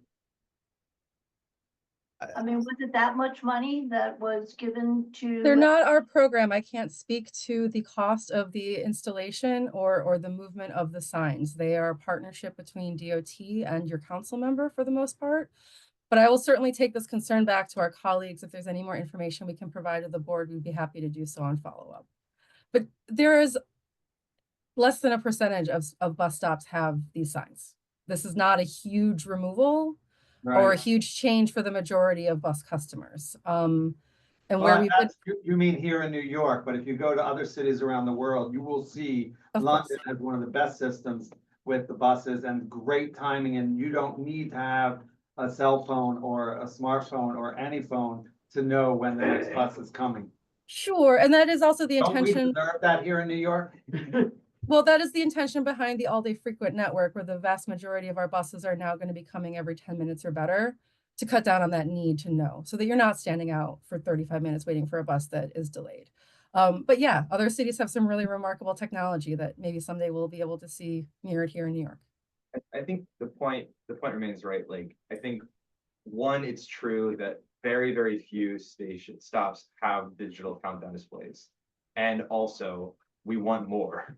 So maybe this isn't exactly the right moment for that conversation to happen, but I do think if we're gonna have some countdown displays that are being removed, we really appreciate a list of them. I recognize it's a very small percentage, but it'd be helpful to us. And then we could look at, like, are any of those in areas where people are likely to not have cell phones? And then we can work with our councilwoman to, get them built for the time being. And we may want to revisit the conversation of having more countdown displays with you guys in the future. And Sure, we'll get that info. the MTA takes over rather than our council person. And I remember being on one of the committees many, many years ago that picked a couple of these spots for the public budgeting process. And so it would be great if maybe MTA took that over or worked with DOT directly to make sure this was throughout the routes. I mean, it may be less than 1% of places that have that, but that doesn't mean it's something that we could want for everybody. I mean, we can't just say, well, you need to have a cell phone in order to, get with the timing. It can't. All right. Just for time, we're gonna continue to move on. Yeah, Roz. I'm gonna be quick. I just wanna, end on a much more, to be on a positive note. I am a huge fan of the bus network, and part of the reason I'm a huge fan of it is that my son, who's paralyzed from about chest down, he can get on any of our city buses universally. And you can't say that about any other form of public transit. The subways will maybe get 95% of the way there in 2050 something. I mean, come on. So I think that's really important to keep in mind. And I think the issue of access for everybody and efficiency are kind of married together. We have to look at the larger picture, and you were referring to trade-offs, and I think that the other day I did have to go on the bus to go to the dentist, and I mean, it was slow as molasses, and it was just terrible. So I'm looking forward to some speed up here, and I think that that's important as well, just to keep in mind. So it's not a question, it's a thank you. I really appreciate that. Really quick, I would like to add that as a part of this, we did try to increase connections to more ADA compliant subway stations as a part of this network. That was a goal as well. And we looked heavily into that. So you can expect to see some new connections to some of those new elevators that were installed, or old ones even, as well. Add about the accessibility. Accessibility takes many shapes. So if you have an older person with a walker or something, every block and every step makes a big difference. My son with his electric wheelchair, I mean, that won't matter because he's going to be able to motor on up the hill or whatever he has to do. What matters are curb cuts and access to the vehicle. So, it's a tricky business making, universal access. We have to keep working towards it. Just briefly on the topic of efficiency, super quick. I just want to raise the flag one more time for all-door boarding. We already have buses that were decommissioned after having money spent installing Omni readers on the backs of them. Dwell times are a huge impact on the speed of our bus routes. And so if we're serious about speeding them up, I really call the MTA to bring all-door boarding to all bus routes.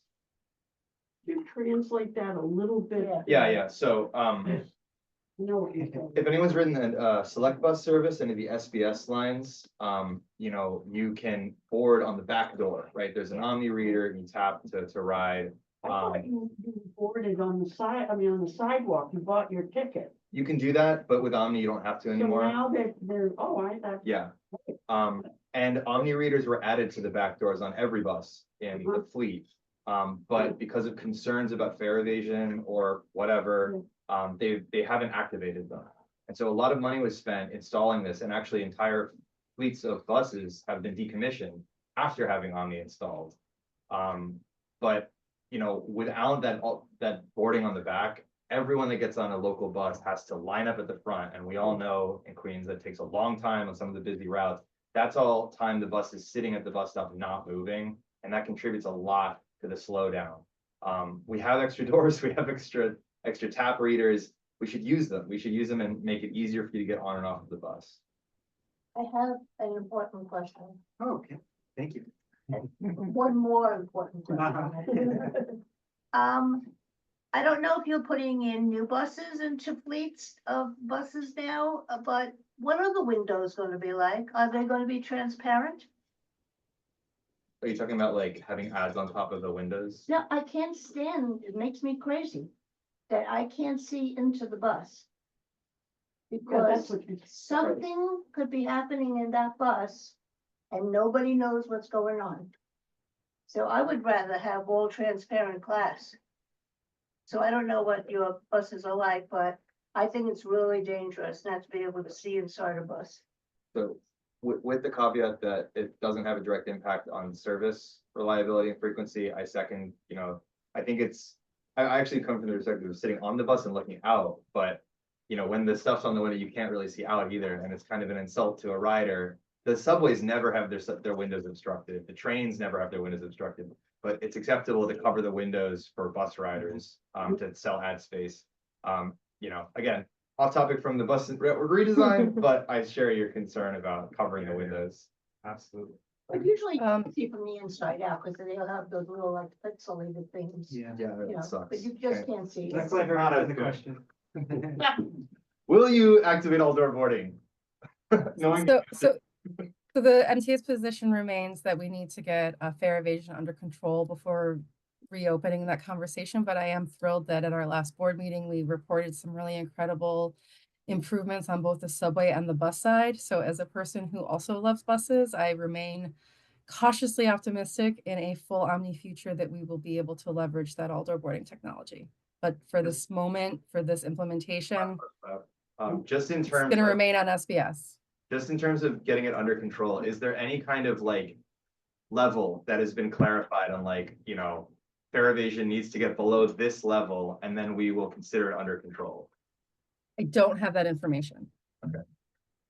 But On the screen, on the windows and the bus fleet. So the bus fleet is the bus fleet you know well.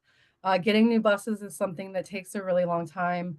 And we're, you know, that is ongoing in other MTA channels. The comment about the window ads is a new one for me, so I'll certainly take that back as a point of just discomfort, disquietude for our customers. Detail out the window. Safety. Yeah. Safety and dignity. You want to know you're getting onto a bus that has no danger in it. All I'm right. noting it. I'm just Thank you gonna- for that I'm gonna finish up with comment. my own comment and question.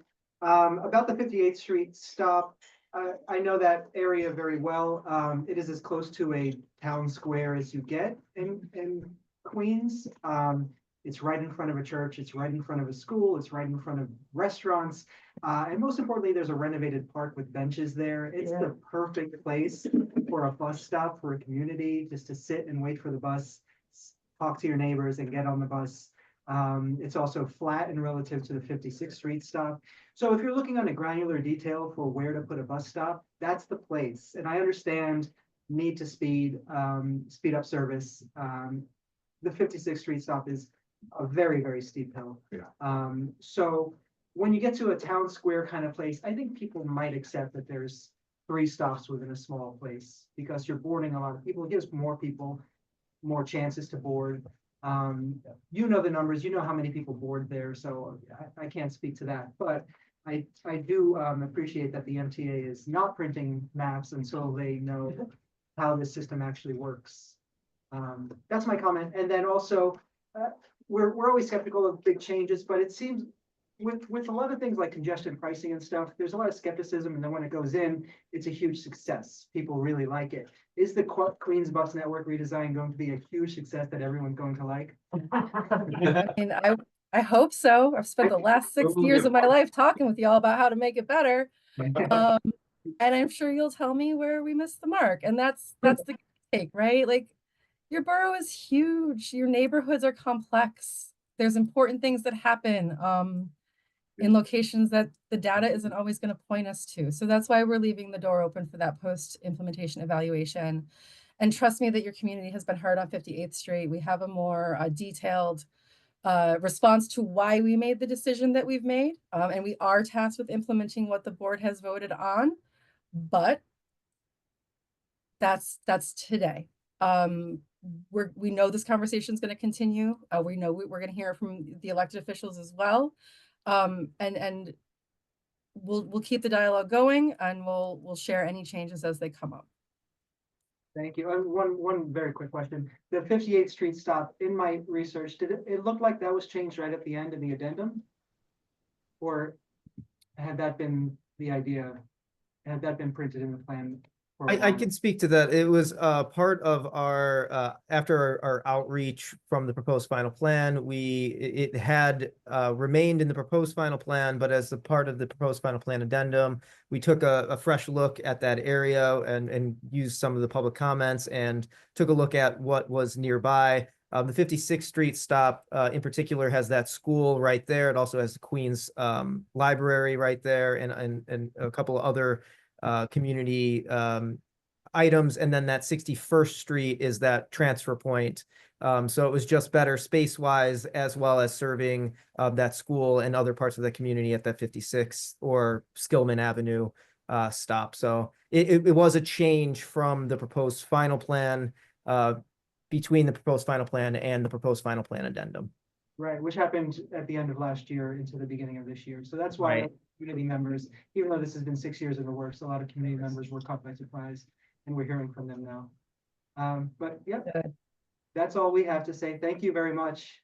Thank you. I'll send all the information we've committed to and follow up. Have a great rest of your evening. Thank you. For the record, I'm excited about a redesign. I hope that, you know. Let's hear for bus stop consolidation. We love the MTA and buses. Thank you. Thank you. Thank you so much. Thank you very much. All right, Joe, DOT. Yes. Before we get started, we just wanted to figure out this way to get it on the meeting. Yeah, I have it on USB. We have it on I also USB. sent it to the official email. Are we able to get it on the WhatsApp? Okay.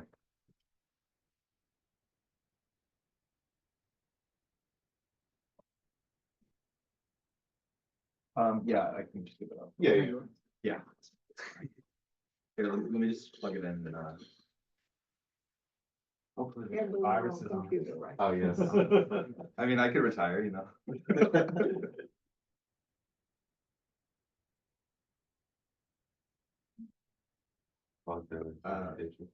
It's 250506 Yeah, for the the old- teacher. Okay, cool.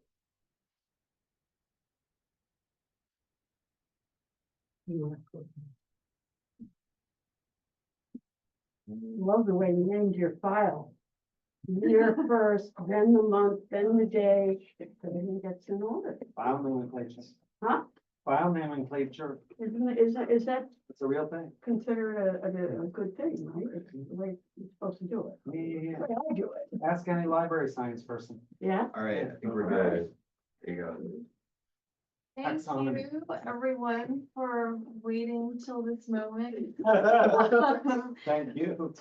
Like Manny had mentioned earlier about the mural contest, I'm gonna be introducing the design for the 29th Street Plaza. That's between Skillman Avenue and 47th Avenue. Did you say what your name is? Oh, right, yeah.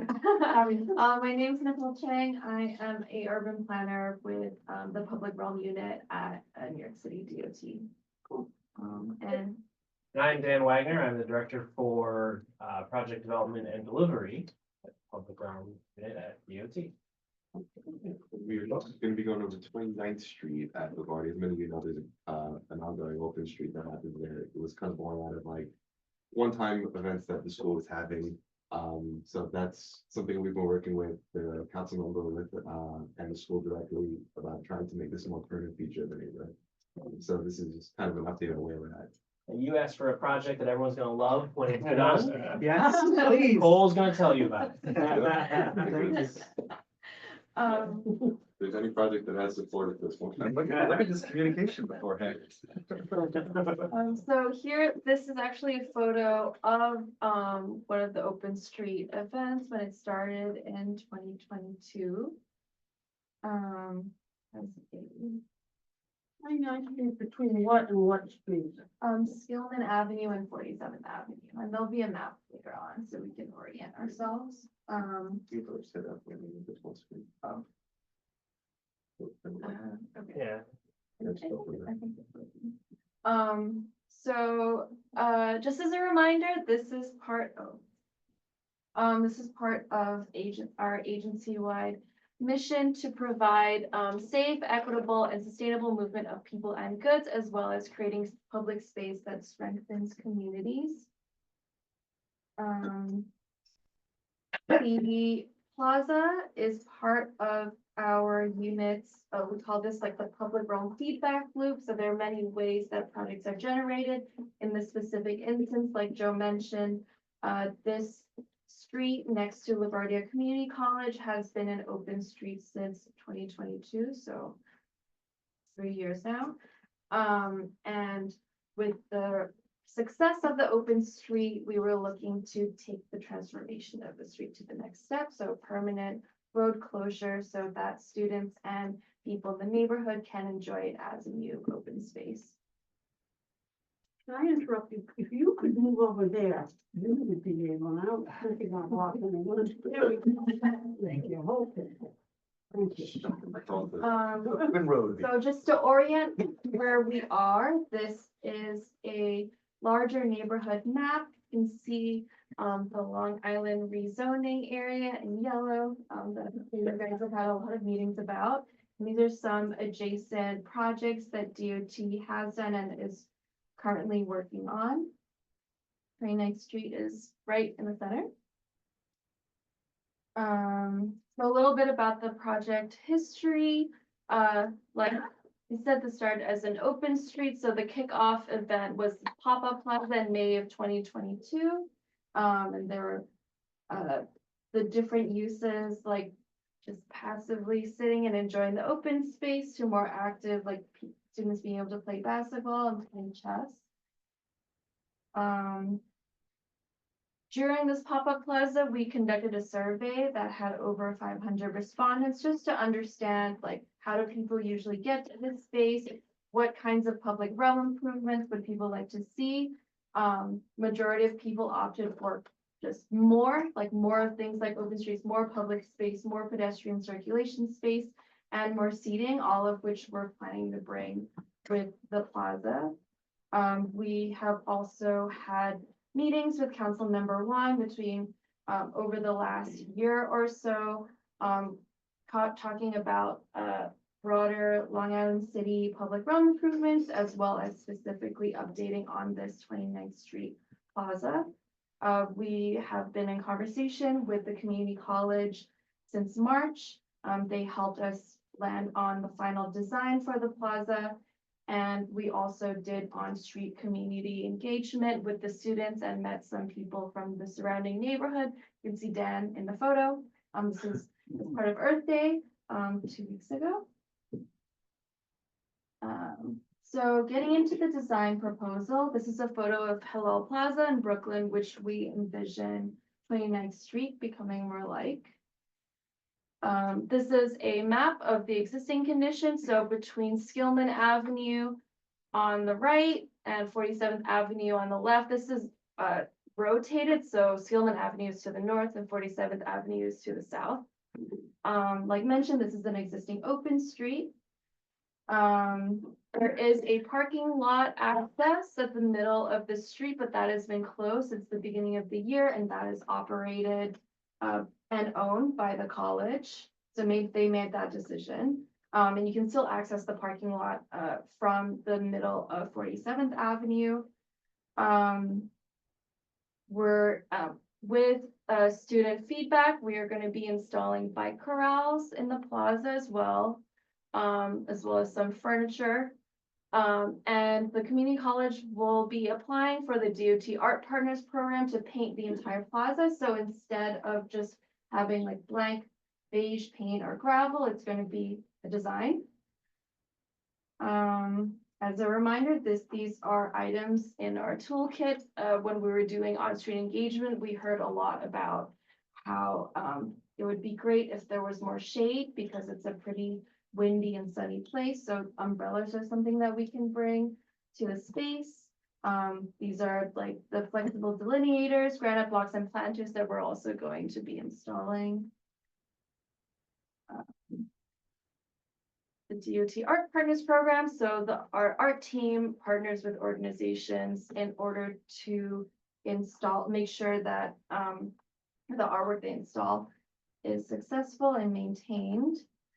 This is the screenshot of the web page of the contest that Manny from LaGuardia Community College was mentioning. And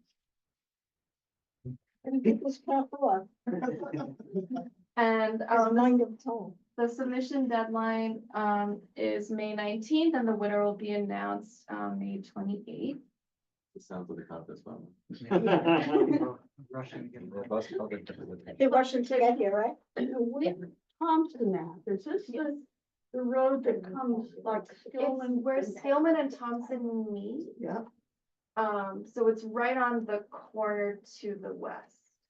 Yeah, it's a kind of it's like only a few feet. Just a from- little feet in and then down. Yeah. It's a little complicated. So are you near that big concrete plant and all of that, or is that? The other end, yes. Yeah, it's north of it. I mean, the And if concrete the plant concrete south. plant starts to blow, as in Blissville, what's gonna happen to this wonderful open space? Well, let's not cross that bridge. Thompson is the bridge. Or set that concrete.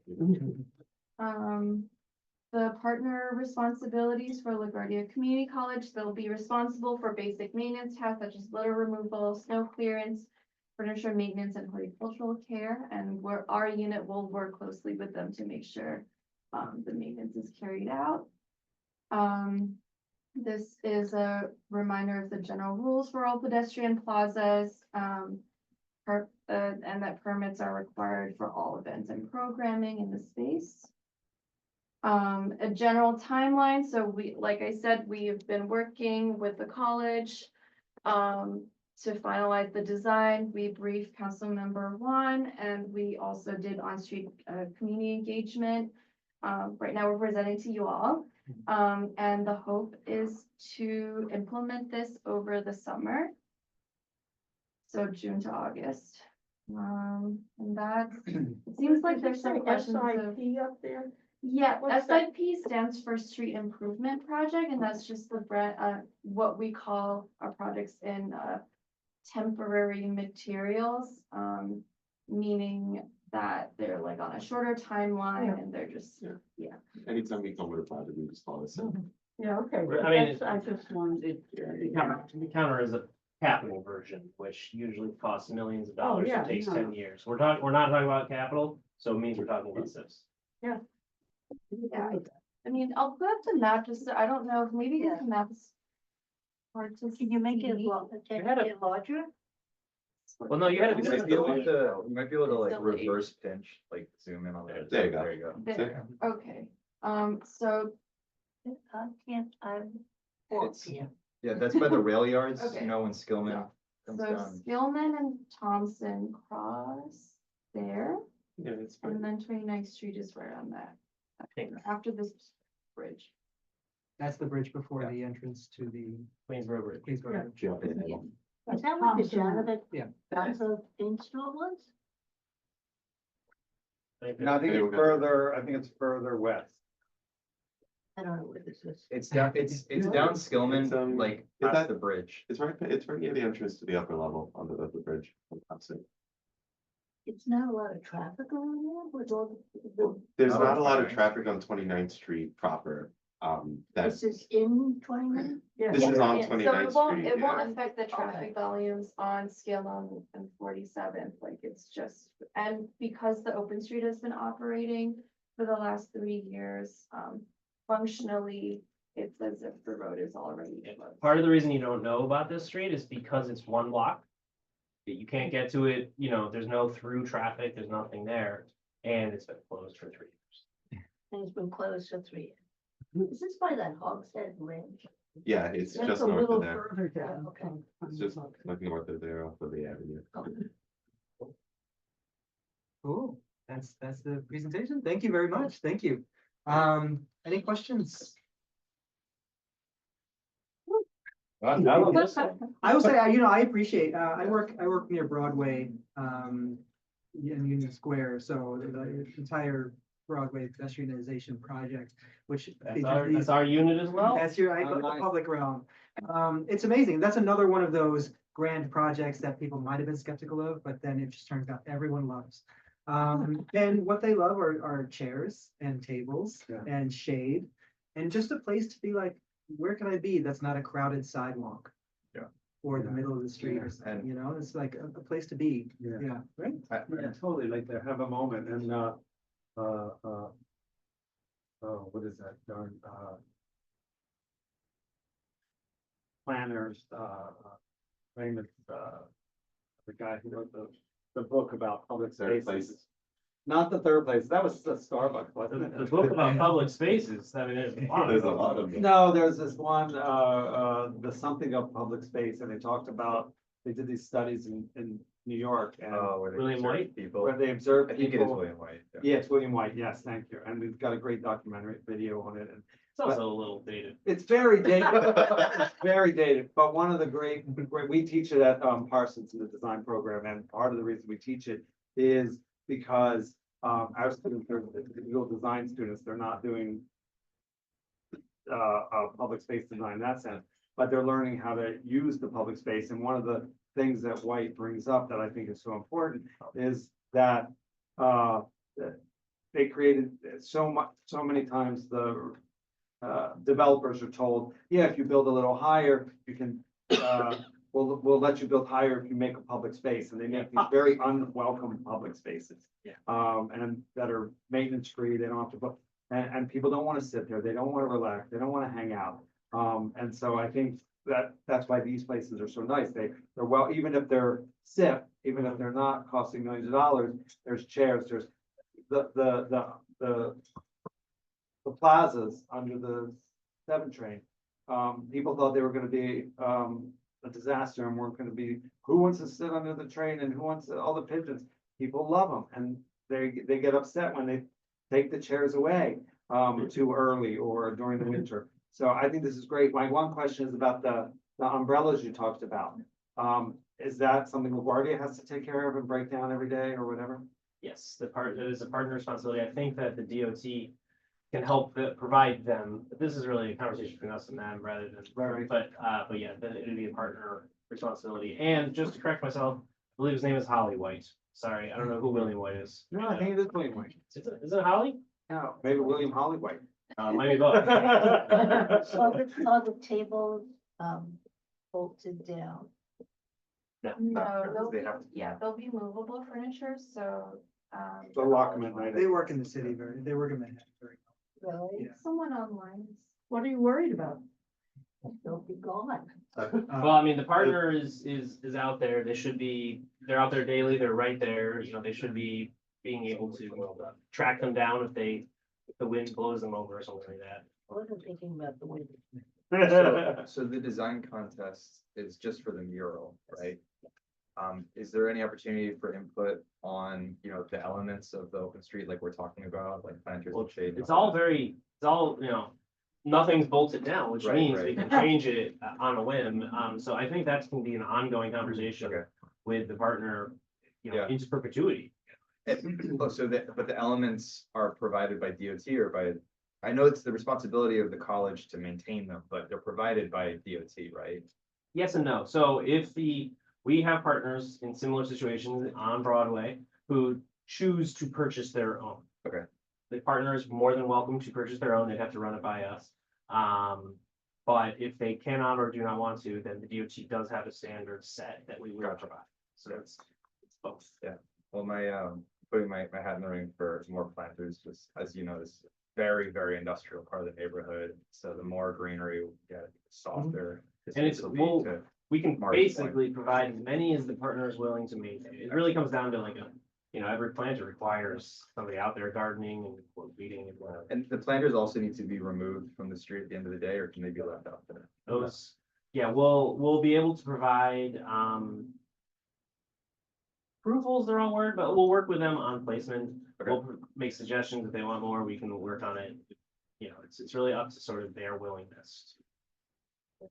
But this is gonna be considered a full-time closure versus like the intermittent open street condition that it's in now. So the planners are kind of needed to be in that spot that they're in to maintain that closure.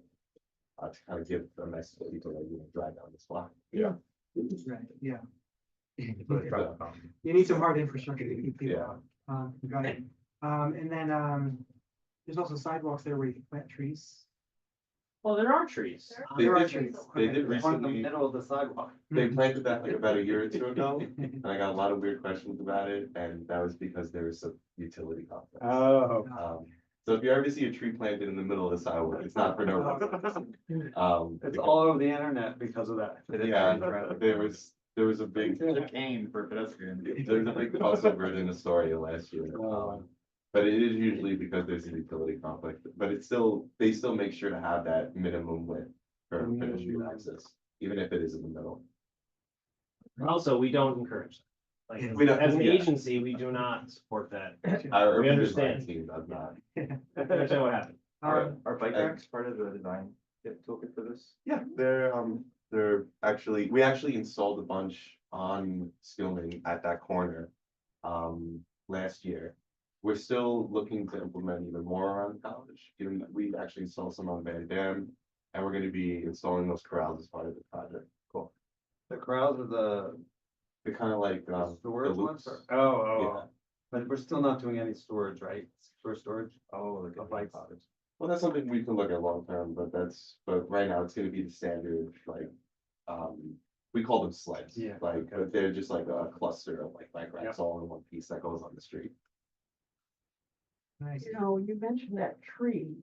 I do have to ask, I know it's not that far removed in location, but at the intersection of, what is it, the overpass of the bridge, the bike lane with that pole that's right in the middle by the corner, and I thought something was gonna happen with that.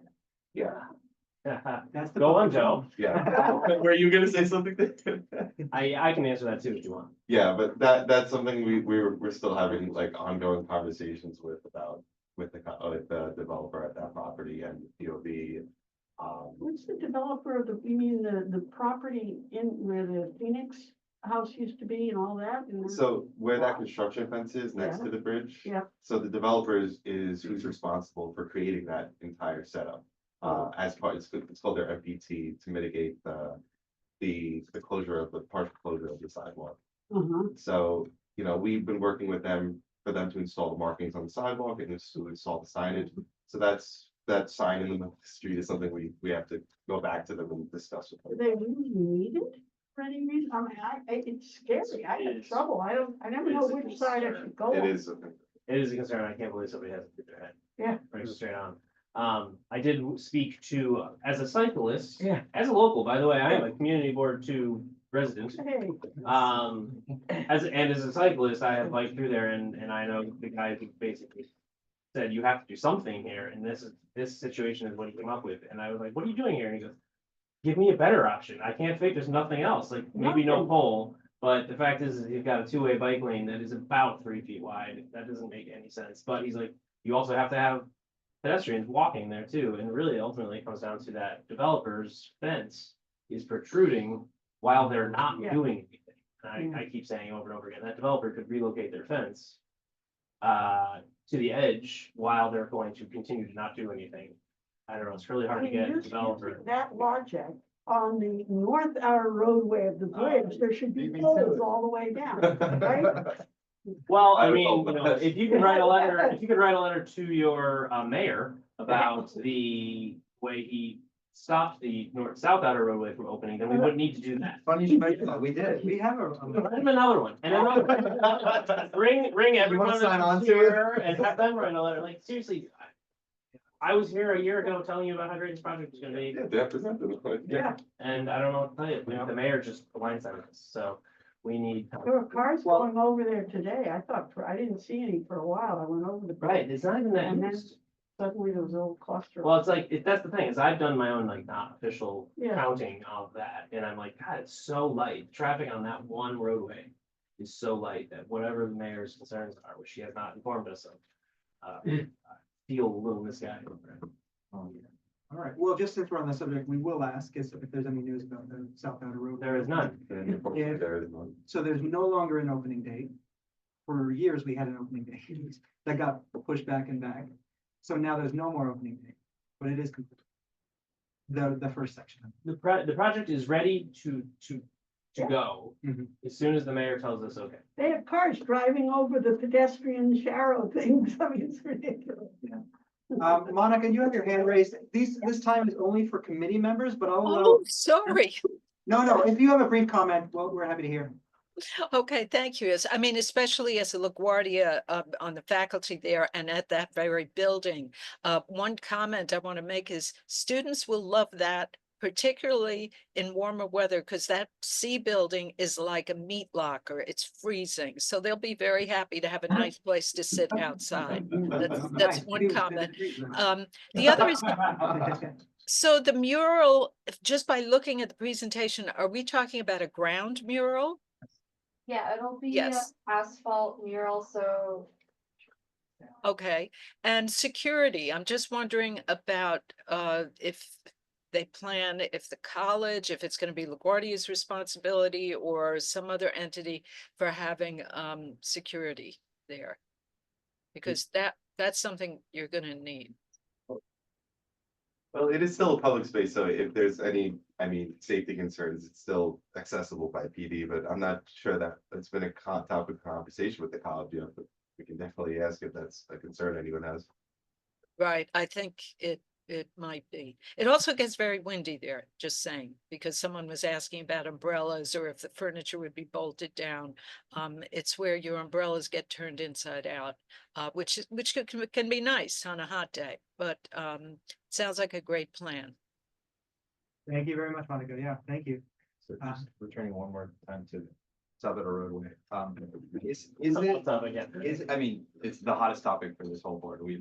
Unfortunately, I have zero information. Yeah, I mean, that in itself is deeply concerning.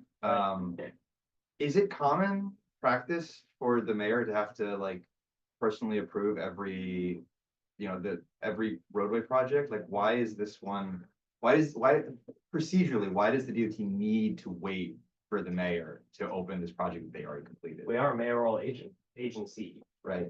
We do report to him.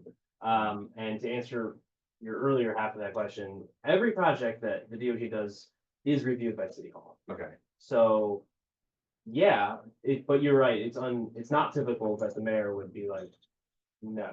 Yeah. He has done that many times. You've heard of McGinnis, have you heard of, Underhill, have you heard of, and I can name a list of these projects. Yeah. Which one? Cause it almost seems like, Portable buses. recently something has shifted and the mayor has just decided that no new bike infrastructure will open in the city. Well, I would say that is not true, because we are definitely installing new bike infrastructure. in the Installing, city. but is it being opened? We do Oh. have some new projects going on in CD one.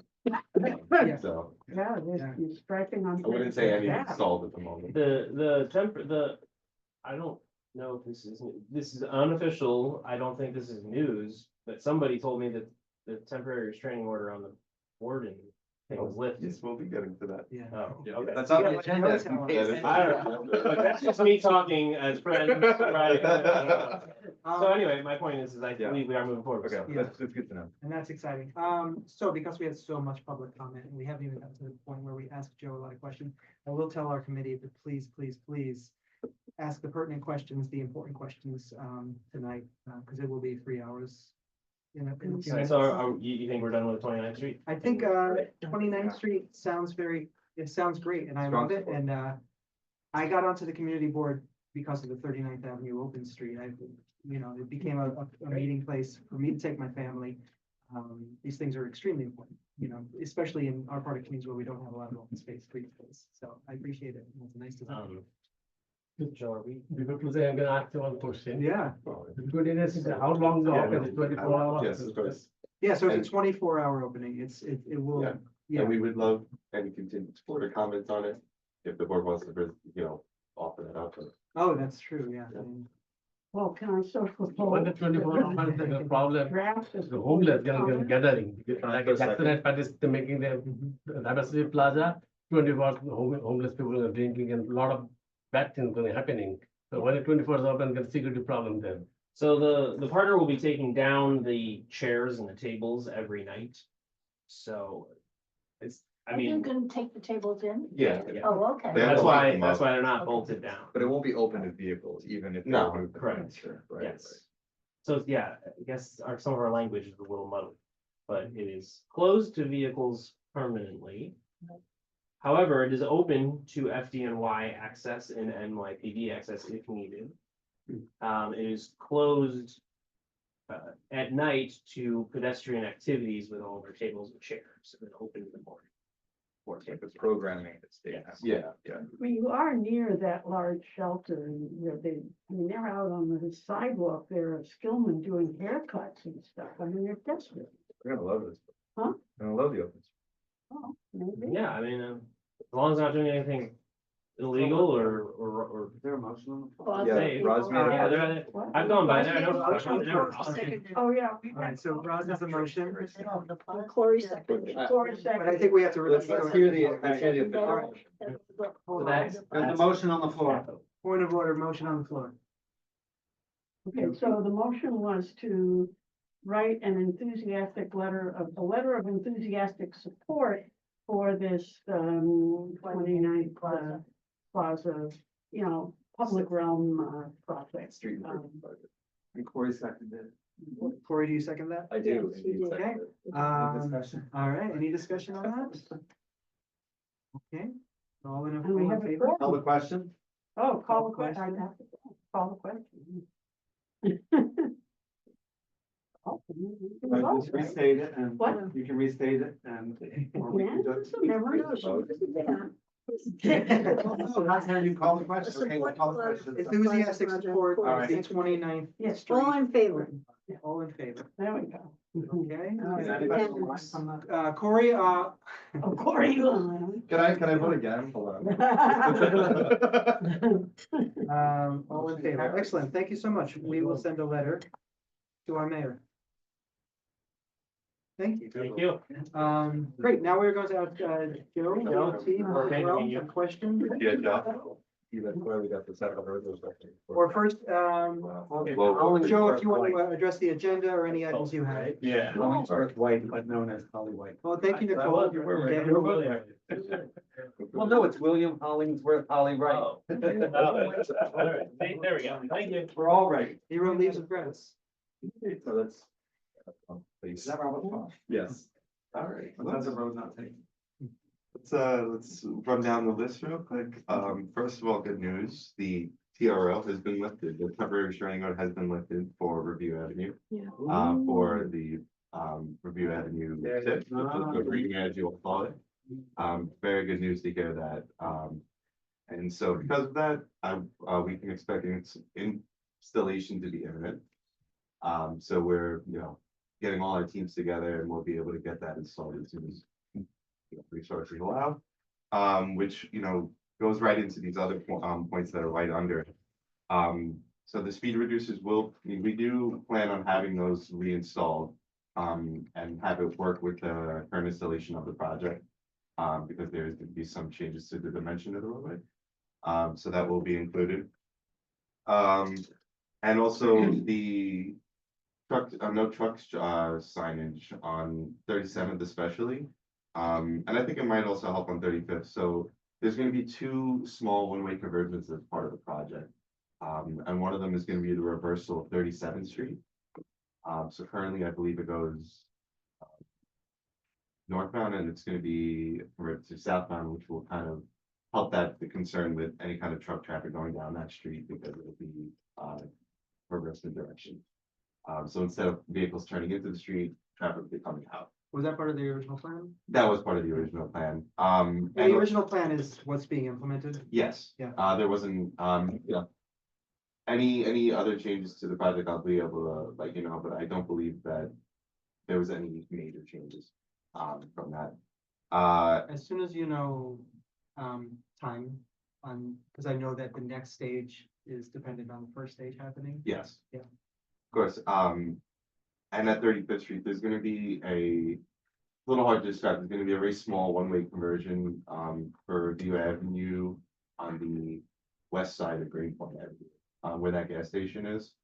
Because currently there's this tiny little stub where it's 2-way, but then it's gonna be converted one-way towards Long Island City. That's, I believe, is westbound. The little street is a little straight over there. So that should help with any, kind of trucks turning onto there as well. So you're saying the stub of review, like, review between 35th and Van Dam Yes, is It's going- one way westbound? yes. Okay. If I didn't describe it any better. Yeah, so that's, and I don't know if there's any other questions regarding the project or implementation of it, but, once I know more, we'll get you the WhatsApp to get flyer, about the implementation. Thank you. Or just essentially resend it from the one that we previously had. Moving on to Crescent Street, so that's still being worked on with the team. There was a little bit of design we had to work out because of that building that's under construction. I believe at Crescent on the north side of the block. Over there, I'm getting my streets all mixed up, but there is a building under construction on that block of Crescent Street that we need The to. one that's putting in the elevator for the subway and so on, the north side of. No, this is further south from Queens Plaza. So this okay. is, excuse me for one moment. This is Crescent Street between 43rd Avenue and 44th Road. And there's at the intersection of 43rd Avenue and Crescent Street, there's a building under construction. So we need to figure something, we need to, discuss with Department of Buildings about the curb cut there, because that will affect the design. That we need to work out still.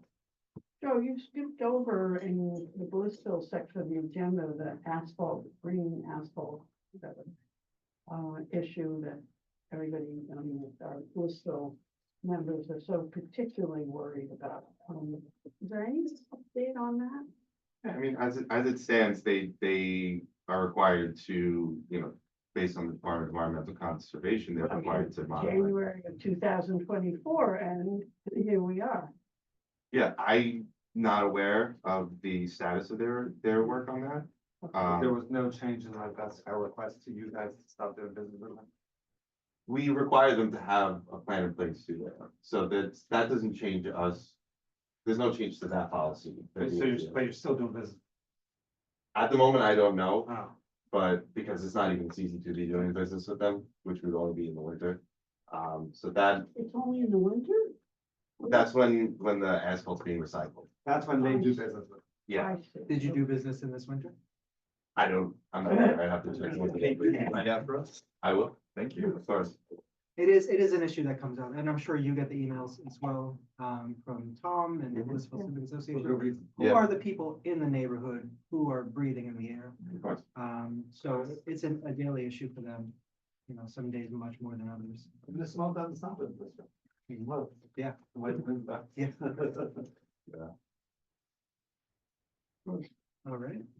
Alright, so some of the other pending, changes to the district, I know there's the right turn improvements on 43rd Avenue and 43rd Street. I'm still waiting for some updates on the bikes team on when they're gonna be analyzing, Skilman Avenue and 43rd Avenue. To have some hardening of the right turns there. So once I have more updates on any kind of, installation or presentation for that, I'll let you all know. We noted there's an LPI there now that didn't exist before.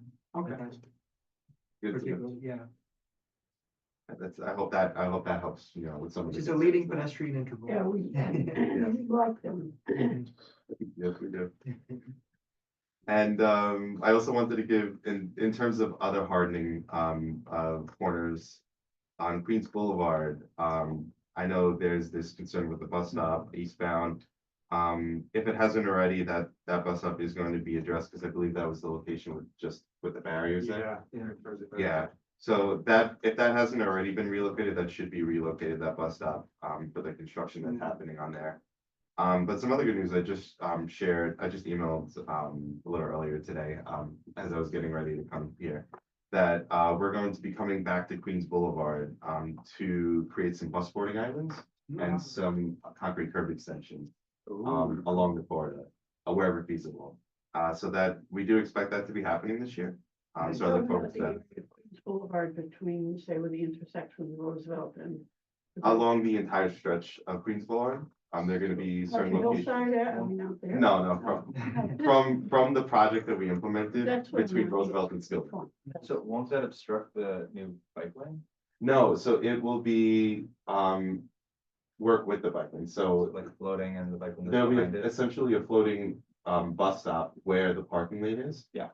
In concrete, and the bike lane, there will be the bike lane, the bus boarding island, and then the bus will stop in the travel lane. Excellent, yeah, Yeah. that's, I think, I asked for like exactly that. Yeah. So that's amazing. That was something that I know was voiced from the beginning, from when we first presented that project, Good. which was, and we always intended to come back to do this. We just, you know, if we, you know, we would have had to wait longer for the project. Yeah, no, excellent. Then Good to hear. Because right now the bus stops and cyclists have to go around the bus. Right. There's a Yeah. double. Yeah. There's bike a lane lot of center. conflict going on between Yeah. the bus and the bikes. So now the and bus will be out. I rode it myself, and I experienced that conflict, with the bus going the same speed as you the entire stretch, turning in at every stop. So I'm really happy to see that myself.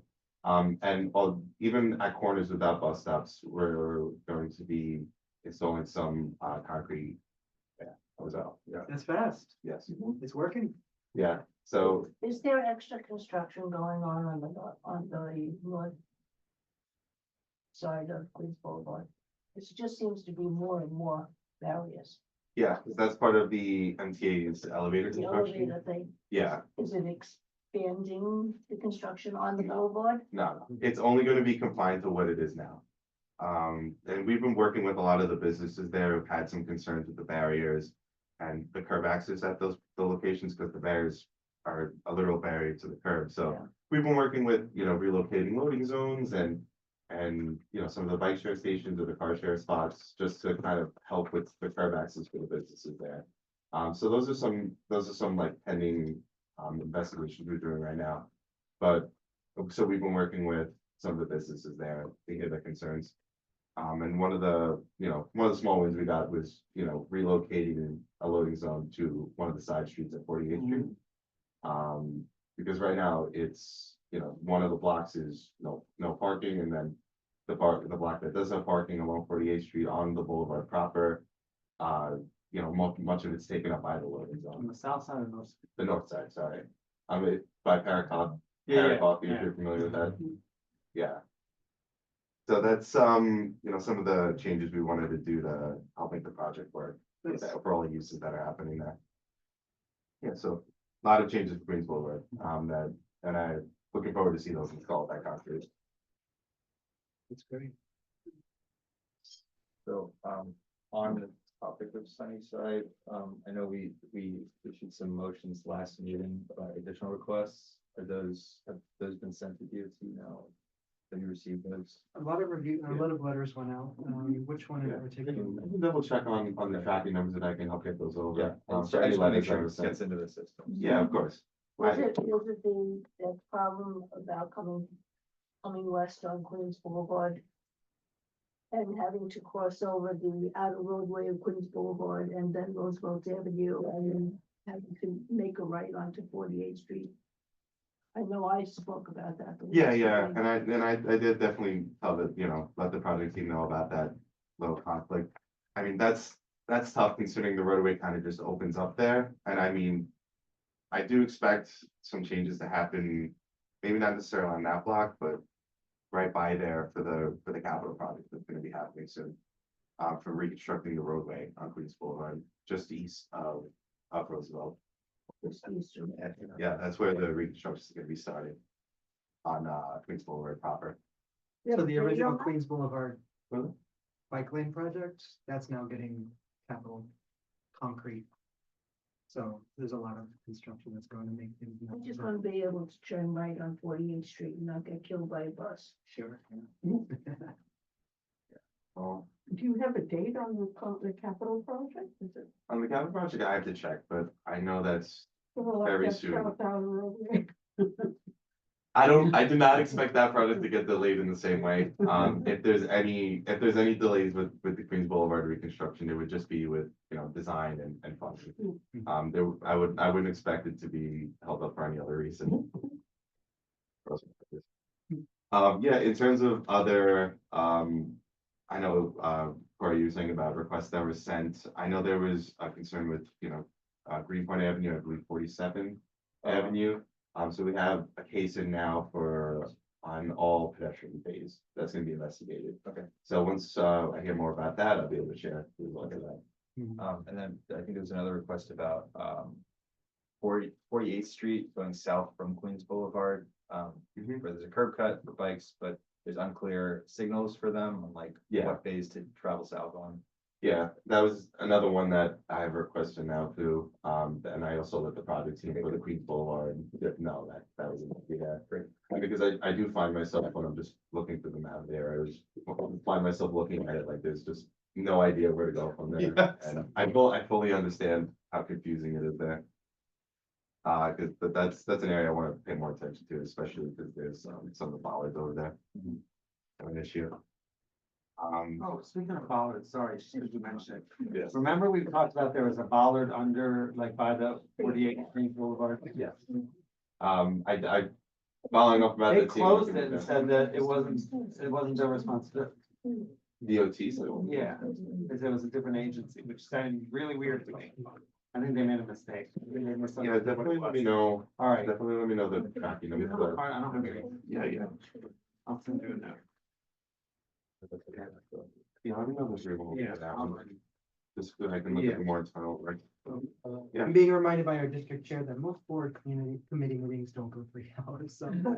Yes, I am on my last one, Yeah. by the way, because I'm fully with you. We started our day this morning together. We started at Borough Hall together at 9:30 in the morning. And that meeting was 3 hours this morning. That was ridiculous, Oh my God. for the record.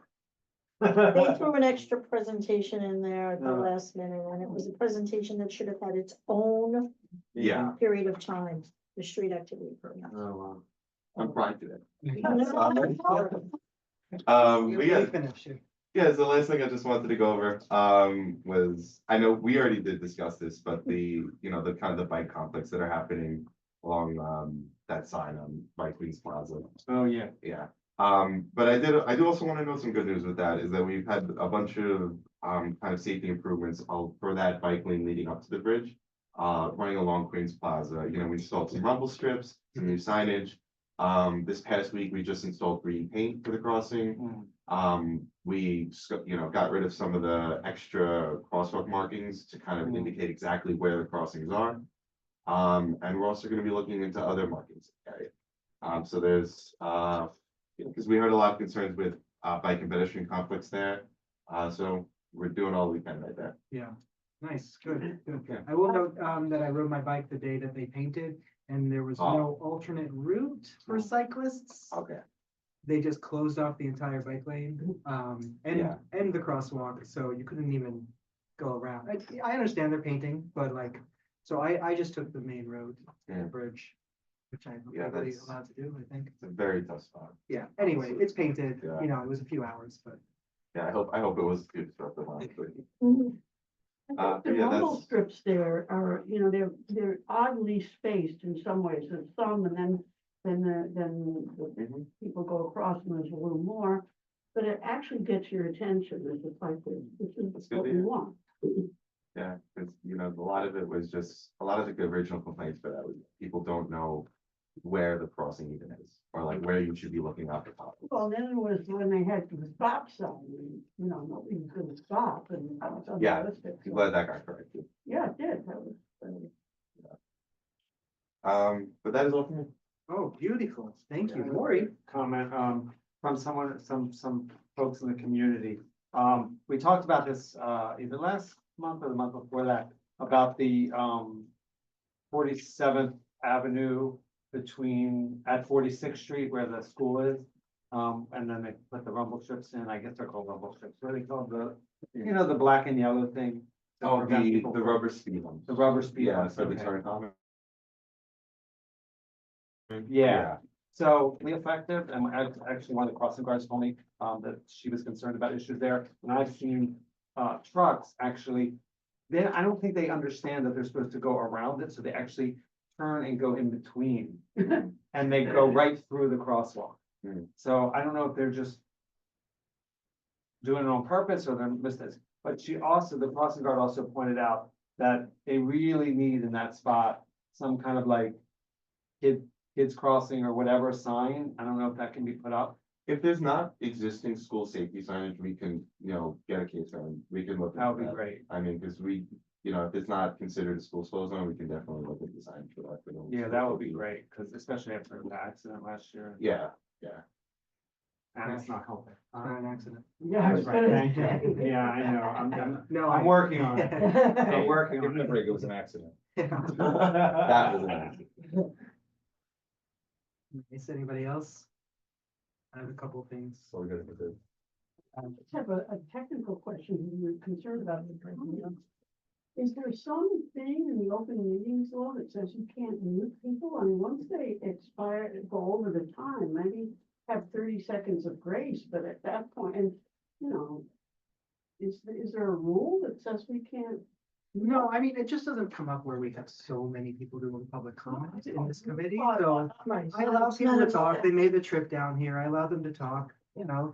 Some people talked a lot and I wanted to hear them out. And sometimes it went over too long and, Well, you're no Sheila Lewandowski. oh yeah, I'll try to. Shut up. Just briefly while Joe's here, I think a month or two ago, we had a presentation with you on the Northern Boulevard treatments. I was curious, you know, what the timing is on like the next update on that, because we had some questions about getting permission from the MTA to do concrete protection on the bike lane and requests to work with the school on like a parking plan instead of just leaving it up to chance. I just want to make sure like we're following up on that or when we'll hear back. Yeah, I can definitely try to get some team on that, because I don't have a solid communication, so that's, there's still something they had to take back, that feedback. I'll definitely look into it. One thing I didn't talk about on that issue last week is, so you're requiring people to make an around the block turn. What kind of signage tells people how to do that? Or. So if they want to make a left turn on the For which other location? side, Sorry. Northern Boulevard and Okay. 51st Street. So they can't make the left turn onto Woodside anymore. They have to go around 51st, down to 51st. So will there be a sign that says, turn here to turn here to turn here to go to Woodside? I'm not sure if any signage, I can ask. Because otherwise people are gonna be like, I don't know what to do, and then make the left turn. Yeah, because I know the most that will go in, like at a minimum that will go in, will have those little new monikers, like any new signage like that, but. Yeah. If there's like the no left turn signal, sign, sorry. But I could ask if there's any signage change. Yeah, I would- Because I don't remember that being. Yeah. So, I mean, you know, I think a lot of it is just takes a little while for people to figure it out and then, oh, yeah, that's. Yeah, and Google Maps will be telling them Yeah. to do that. It'll be the most direct way to make it out there. But a lot of people don't have phones. That's true, but they do have cars. We have 2 minutes, right? Yeah, we have 2 minutes. Phones and don't have cars. A little bit strange with that. We can only afford. For affordable housing and. Okay. Their cars. So, part of the LIC plan is public open space under the Queensboro Bridge was mentioned. We want to make sure that when that gets opened up, that it becomes something that truly serves the public. I think DOT owns some of that land or. Yeah, underneath the Queensboro Bridge proper, it's kind of a mix of DOT and parks. And those are very active discussions. Like I'm in city planning meetings like every week, multiple times a week. Yeah. And open space is something that's kind of like the heart of the conversation. So that's something we are absolutely. We're not gonna sell it for parking. Lease it. There's no, I would be shocked if there's any kind of change for parking, but. Keep an open line about it because it is going, there's Yeah, gonna of course. I be mean, a lot of meetings this month about one LIC and Yes. a lot of people will want to know what's happening with those spaces. we're working very closely with city planning and the council member for that. Currently it's a mix of parks like, green thumb operations and our bridge departments uses. All right, recently, last month at a meeting, a board member brought up that Barnett and 48th Street, where the new middle school is experiencing some speeding and some very bad driving. The school sent out a notice that a child had been hit. I don't know if it made the news, how bad the hit was. The council member didn't seem to know about it. But they have been asking that something be done, in that area. I think they're speeding up 48th or they're speeding to Barnett. The council member said that she has a speed study on Barnett happening. Okay, yeah, I can look into if there's any existing cases for that. And that, I can pull it back, yeah. Things are gonna change a lot too, because there'll be more kids in that school in the fall. Yeah. And then when the building on Barnett is, it's already sort of tricky distance. I seem to remember back when 39th Avenue was being blown apart. And Made more 45th sense to Street go ahead. was not allowed to turn right anymore. And cars were being forced to go down to Barnett. I remember saying, this is gonna cause a problem. The school hadn't opened yet. That the cars who usually go around 39th Avenue to go up again looking for a parking spot will have to go down to Barnett. And that's what has been happening. More and more cars are going to Barnett. The kids are crossing, middle school kids. They're not gonna look at a light. Yeah. They're not gonna pay attention to the crossing guard. And that's what's happening. And it's because it's a narrow street and more cars are being forced down there. I think the issue though was speeding on the other side of Barnett because it's a straight strip. From 43rd Street to 48th Street. Something was happening there. I don't think it's, Talking about that. you're talking about behind Sunnyside Gardens Park? No. Or the other If you side. come down 45th Street. Yeah. It used to be. No, you no, could make a right on 39th Avenue. Yeah. Now they have the concrete park with the bicycles. Mhm. Now you're forced to go down to Barnett. And make a right down Barnett. Yeah. Right to where the school is. And then you 48 have to turn. And then you have to turn, and 48th Street is a horror show. Yeah. Between the buses and the cars flying up and all the, it was going to happen. Well, they need calming now. Yeah, so what is the solution? In your view? I didn't have the solution. I was foreboding the Yeah. problem. No, yeah, so if now there are cars going and the drivers are speeding or making turns quickly. You wanna know what my solution is? Yeah. Take away the concrete park Uh-huh. and have cars make a right on 39th Avenue. Won't they just speed on 39th then? They were always on 39th. But will they speed on 39? They never sped on 39th. They always speed on 39. No, they did not. That's That's why they did the Cars project. speed. that's They what would they're come talking up, about. We can't get it to 39th Avenue yet. they would come Yeah, up. we're at the Let's edge here. move on. Yeah, Yeah. we're gonna move on. But the problem is, and I tried to ask for, it was Letitia, what exactly the drivers are doing, what a speed study or some kind of study is needed at this intersection. Okay. Because somebody got hit and there's also people saying that drivers are not driving well. Gotcha. Yeah, I look into whatever existing cases they're saying that they put in something for that. This way there was, and that, but, you know, the walking building opens up. A second, you guys answer. No, I'm not. I just wanna know where we My are. final question. We should have asked your questions first. No, I give everybody some time. My final question is about the e-bike battery charging cabinets that are happening. We had made a letter to ask for those cabinets before it was programmed in front of the shelters in our district. And we stand by that letter and we would love, I don't know if anybody at those shelters is advocating for those cabinets, but I think it would be very helpful because we all voted on it. So. Yeah, I mean, from what I understand, it's still essentially like a pilot program. So, I mean, that is very helpful to like, for any future expansion of it. Definitely keep in mind, like, what kind of site selection will be done for that. So that's very, you know, it's very important that was shared. So if there's any, like, any new, you know, releases from the agency about it, I'll definitely be able to share that. Wonder, you know, in that area, that 29th Street, and then you're going a little further over in the shelter is very close by, really. They all could use charging stations, and people who come to the 29th Street open, you know, area would also, I mean, be something you might, I mean, I'm not talking about car charging, but bike. Yeah. Understood. Of course, to me, the biggest problem is there's no standardization of the batteries that are used on bikes, so that you can't do battery swaps so readily. Yeah. You know, I got, you know, a bike one year, and then I got an upgraded model the next year, and they're all have two batteries. They wouldn't even go in one. We'll get there someday. Hmm? We'll get there someday. Yeah. We'll write a letter.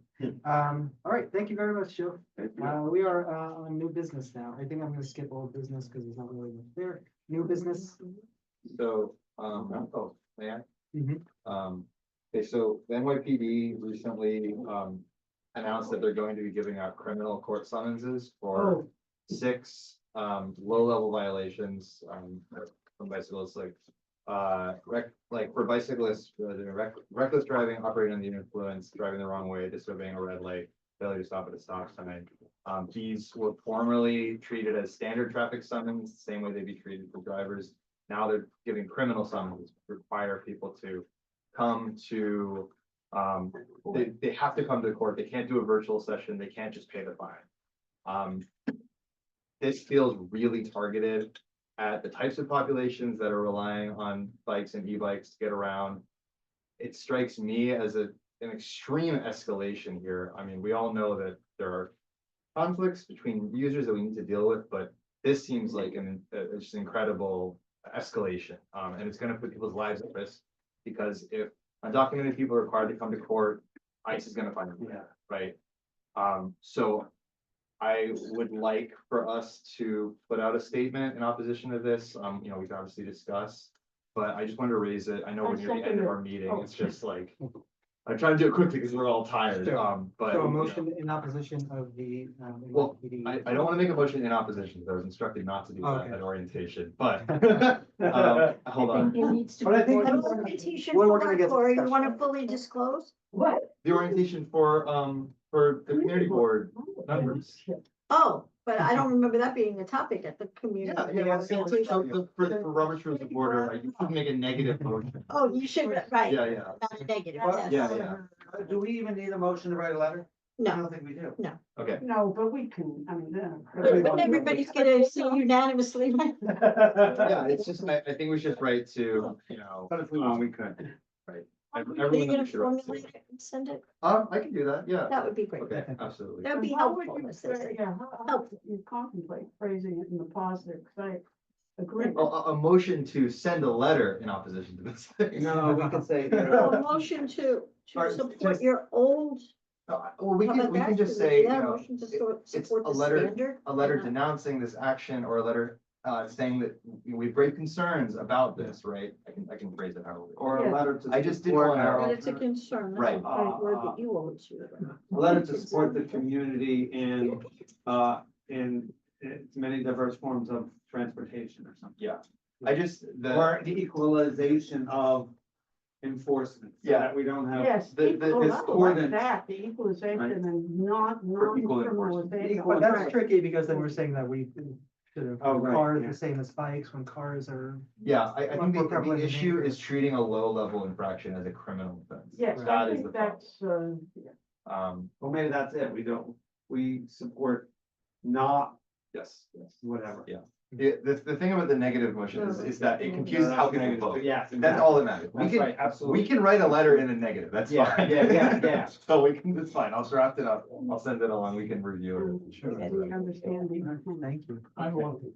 Can send every board member the alert while when gathering your community, be careful with is going on. Mhm. So then everybody knows that we can do motion or later, whatever. For the full board, you mean? Yeah, then everybody know, I can tell by my community people, please careful. Yeah. Going on this thing. Yeah. And then alertness. Yeah, that's good, that's good. I know they're stinging a couple of streets, including Roosevelt. I don't know exactly where on Roosevelt, but we should also maybe inform the community like that there will be targeted enforcement on these corridors. Why aren't we reaching out to our new commander or whatever at the 108? Well, let's do that. There's the community council meeting coming up. Yeah, he End of the month, was, Yeah. Tuesday? Yes. he was saying, call him, and you all There's know always the pressure from auto above. body shop on Woodside Yeah. Ave, that they They just have take it, it's not gotten gonna listen to worse, us. not better. And. Send me the address. He did Woodside. Yeah, 3817 Woodside Avenue. 38. 3817 That's Woodside it. Avenue. But You already thought of it, what is it? I will say, I was really moved. I was Parking on the sidewalk and then we'll park in and all. I was at the Borough Commissioner's State of the Borough, and I was really moved at No, something he's he gonna said, put that, you you in some know, in enforcement Queens, action. DEI is not a slur, it's our values, right? Yeah. Like, and so this is a matter of like equity and a Yeah. matter of inclusion, right? It's about protecting, like, Yeah. improving. Maybe that's the thing you phrased, Yeah. not being in that kind of context. Mhm. I agree with you, man. He is so strong. He's not just, Yeah. not. Cool. He's very Right. positive. All right, I sent out a letter just at the beginning of this. I'm sorry that, it didn't get. I read to it. this. But, just about the Queensboro Bridge South Outer Roadway, other community boards around the bridge, as well as, all the elected officials, or mostly elected officials in the area, are writing letters to the mayor and the DOT commissioners. So I have written a letter, and I guess we don't need a motion You to don't, send a and letter. Anatole really claims that it was okay, we can get it out tomorrow, so. Huh? No, there's not. Well, we're gonna fix it. I'll fix it. I wrote it very Good, quickly. good. Excuse me, Cory. No. Just for the record, Yeah. you guys send me the drafts, however, 100%. we Yeah. make it the community board to Perfect. resolve without CCs, and we check everything, So so. it should be the committee chair and the board chair as the primary signatory. Well, The district manager's always on our thing, so I do, I have. I'm not below, Roz, respect. Please respect. I am the district manager, I'm the city Right, agent. but you're not, you're, Don't start. Wait, what happened? Hold on. no, I feel very strongly. I know you do. Well, All right, let me hear Roz's point again. Others, my point is that communications come from the chair and it's the chair of the committee, and the district manager is the manager, but not. See you at a meeting Thursday night. Mhm. There's a meeting at Borough Hall Thursday night. I don't think Anna's go, I believe you're going, I right? am going. Good. Okay. All right, so any other new business? Yes. Yes, okay. April 27th, the sub-day. Someone sends me a copy of Facebook with the notification of a movie shoot Oh, yes, thank you. from 42nd to 46th along Stillman, Barnett to 43rd Avenue. Cars to be gone Wednesday, tomorrow, from 6 a.m. to 12. The date on the notice was April 27th, it was gonna be, May 7th, 2022. So I say to the person that says 2022. They thought, oh my God, this must be a goof. And 2 days later, You notice this go up on the polls. 2022. People are talking to each other. This has gotta be a hoax. They wanna make people crazy about the parking. Friend of mine calls the number on there. Oh, no, it's real. 2025, we'll change the signs. Now, the next day, the signs are changed. No parking, starting tonight from 10 PM through tomorrow to 12 o'clock. All of Skillman from 42nd to 46th. Now, here's alternate side. Some blocks north of Skillman tomorrow. South of Skillman, there's no alternate side. All of those people now have to find spots. We're talking, this is a big area. Yeah. Now, I wanna know, it may be that, you know, movie theater, the movie companies can put up these signs themselves, but they have to get this through some Yeah. organization. Why can't, I don't know who's in charge, sanitation, DOT, city council, who? Can't they get rid of alternate side for those days? People are going nuts. You have at least 8 blocks worth of cars looking for spots. Right, like, Let go of the alternate side. because Now if they're I- inconveniencing the community It's terrible. for shooting a movie, which is for the greater economy of the city, but if they're having an impact to the community, then, you know, we can suspend alternate side parking for a lot of other reasons throughout the year. Yeah. You could do it for that one day or for that. On the sign, it said, and we have the right to insist that everybody be gone by 10 o'clock the night before. Excuse me? Because it's probably through the film commission, and it's probably. So what? And as I was coming here tonight, they had already people chasing cars away, towing cars away and putting up cones on Skillman Avenue. Yeah, I feel like to your point, right, they've suspended alternate side parking for holidays, Yeah. for, you know, for COVID, like for a bunch of different reasons.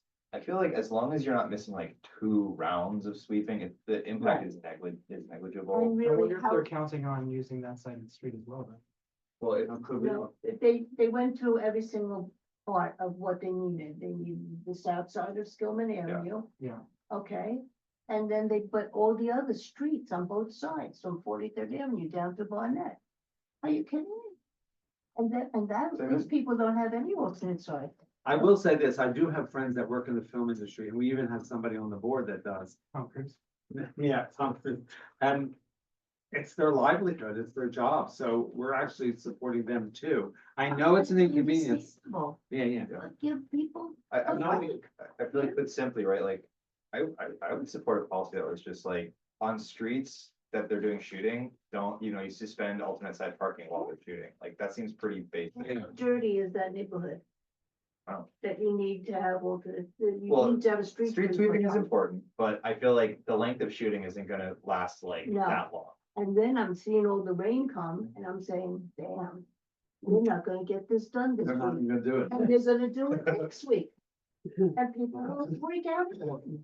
By the way, totally change the topic, I'm sorry if I may. Can we really bring up, either with DOT again or whatever, the whole issue with, I didn't bring it up because we were so late before, but, not too far around the corner from where they're doing the new plaza with LaGuardia is that spot where you were talking about the cement trucks, which has the, what are the, can't think of the word, but Asphalt the stuff? bulkhead. Yeah, we gotta deal with that bulkhead. Because they've encroached on. public They've property. even done it more. I saw it today, they put blocks up, like. As like a Making it concrete. fence of their whole, yeah, right, it's really bad, and we really need to. So my question is, who's in Sorry. charge? Who's in I charge think of we'll have this? to, talk to the council member. I don't know who's in charge, the mayor, it's the mayor's office, right? They're the film. I suppose. Yeah. Special permit in the office, I think. Film commission, right? Yeah. Yeah, the mayor's film. Mayor office, special project, special event, I think mayor office can apply. I think it seems egregious this time to take so much parking on a day when there's alternate side parking. With attitude. With attitude, that's the key. Plus, they made a typo. And That's the unforgivable part. The typo's unforgivable. But people were saying that. and Were you a school folks up there- teacher? How did you go? Because you noticed the typo. I should have done that with my red pen. I think people were a little overly optimistic to assume that it was a hoax because they wrote the wrong. But I do agree, it's egregious. Oh, no, when you had made a typo, would this misunderstanding have occurred? No, but they still would have complained about it. No, so- they would have, but I think part of it was the last minute. So I have a separate sort of, but it is related. It's the marrying of alternate side parking with street sweeping. And to me, there are a lot of areas where they don't have alternate side because they don't street sweep, but we should be having, we shouldn't have places like, we were talking down in Hunter's Point.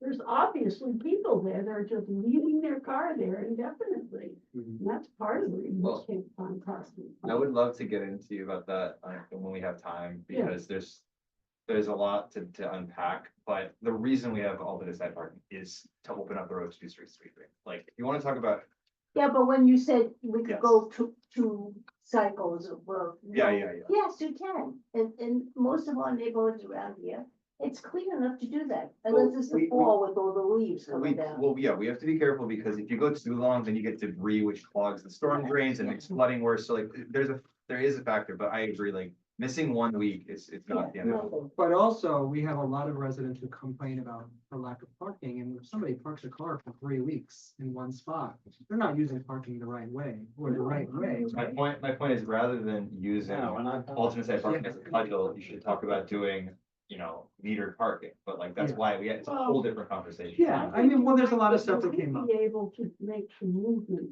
I think just in terms of, I agree with you. Yeah. I like universal metering throughout, but you're right, you park on the street, you're a freeloader.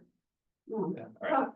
We're at almost 20 minutes, and we don't need to, know, we don't need to be banding about words like I freeloader. don't that. So just Patricia, on your point, you can maybe, just send a message out to the council member to say that this happened and that many members of the community were affected by this. Yeah. Be more sensitive to the needs of people. Well, they need to get more. And we have a reasonable proposal to rectify it, right? Yeah. We would suggest a policy that when there's shooting, that they suspend alternate side parking on those streets. I'll be right? curious to see if they fill up the alternate side parking. It might be But- part of the plan. I think it's nice to approach with a suggestion, Yes. right? You know, there are some cities that now have, variable, Yeah. parking meters, where they like adjust based on. Oh, yeah. How busy they are. But like I said, we could get into this. Yeah. Nobody's capable of that. The price goes up. Yeah. The fewer My slices you have. feeling is, I will pay, I will pay for it. Yeah. Well, so we do agree. I don't think you. Well, that's how what much- meters do, they collect, but. Well, I think that fellow who wrote the cost of free parking, the price. of- Oh, yeah. Yeah, I heard an interview with him where he said. What? The cost, the price of free parking is Yeah, the high famous cost of book, the free high parking. cost, yeah. Uh-huh. And the ideal to get to is where there's always one open spot on the Right. block. Where you raise the price just enough, so there's always one open spot. So somebody goes, I'm not paying $7 to park here, and there's always one open spot. Interesting person. And so it changes. Maybe in some parts of the city, it's $28 to park on the street. Maybe in some parts it's $3 and somebody's like, I'm not parking there, So anyway, that's, Yeah, but people who have, like that woman who had, and I have, a parking permit. I should be able to have a spot. But the thing is, more people have parking permits than there are parking spaces available. so how can you have a program where people get It's parking true. permits, but then they don't have a place to park? Because it's very Oh. difficult to get a parking permit. Well, You're it's talking very about difficult. The handicap. handicap accessible. Well, that's the right word for it. I don't know. They don't call it handicap. Oh, disability parking, Okay. parking permit. But that's different than a, But my point about metering, it presents a tremendously wonderful opportunity for you, if you have a permit, then the meter doesn't have to charge you the same as That's it would true, for because other that's what people. happens now. I don't Yeah. get charged. So, Right. so, Yes, but I don't have a spot, well, In London, they used to give you free parking if you had a clean air car. And you didn't have to pay the congestion rate. Motion to end the meeting? yeah, Second. yeah. Okay. sort of. All in favor? Okay. Well, at least our We can meeting. keep actually- talking, we can well, keep talking. I always want to have good discussion. No, but I will tell you, at least this Happy meeting. Mother's technically- Day. Happy Mother's Day. Happy Mother's Day. Cinco de Mayo. Happy Cinco de Mayo. What were you saying, Maureen? I forgot. At least this meeting. Oh, yeah, at least this meeting actually technically ended, not like our whole board meeting the last 2 months. Yeah, we We're can start off. technically still in session. Yeah, are we off? Because they never had a vote. Are they still record, oh, Yeah. yeah, maybe turn that off. The first button. That's fine. And then- Just, guys, we're still on film. Oh, did we turn it off? Oh, that's. Why you can end the meeting, we're done. No, that's a government action.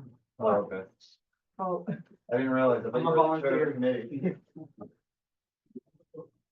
Because you're not told, doesn't mean you're official. Yeah. You is. But, I'm glad. It's because amazing, they but were- like, we need, Okay. we. Oh, he's amazing. We need time to like talk That's- about this. Have you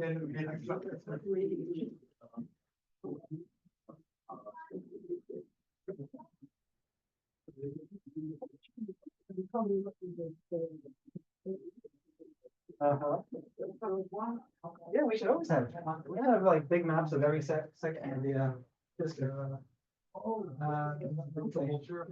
we clean up? Yeah. I don't know.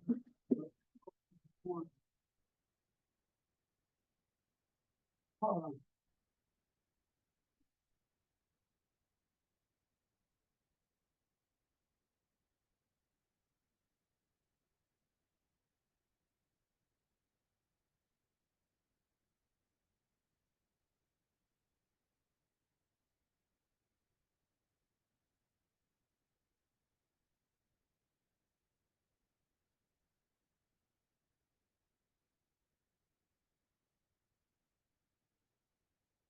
What, this, what are you gonna go? Hold on, just trying to help you clean up. Thank you, I appreciate it.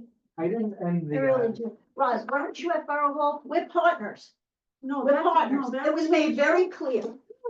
Yes, Michael probably have said that. and he was Very wrong to say clear. that. Oh, he was wrong. No, he's Wrong not to say wrong. that. He's not wrong, Roz. Debbie, look at the charter. You look at the charter, it's all up to Chart. interpretation. You No, look it at the isn't. charter, Roz, I don't like your disrespect. I've I had don't- enough of it.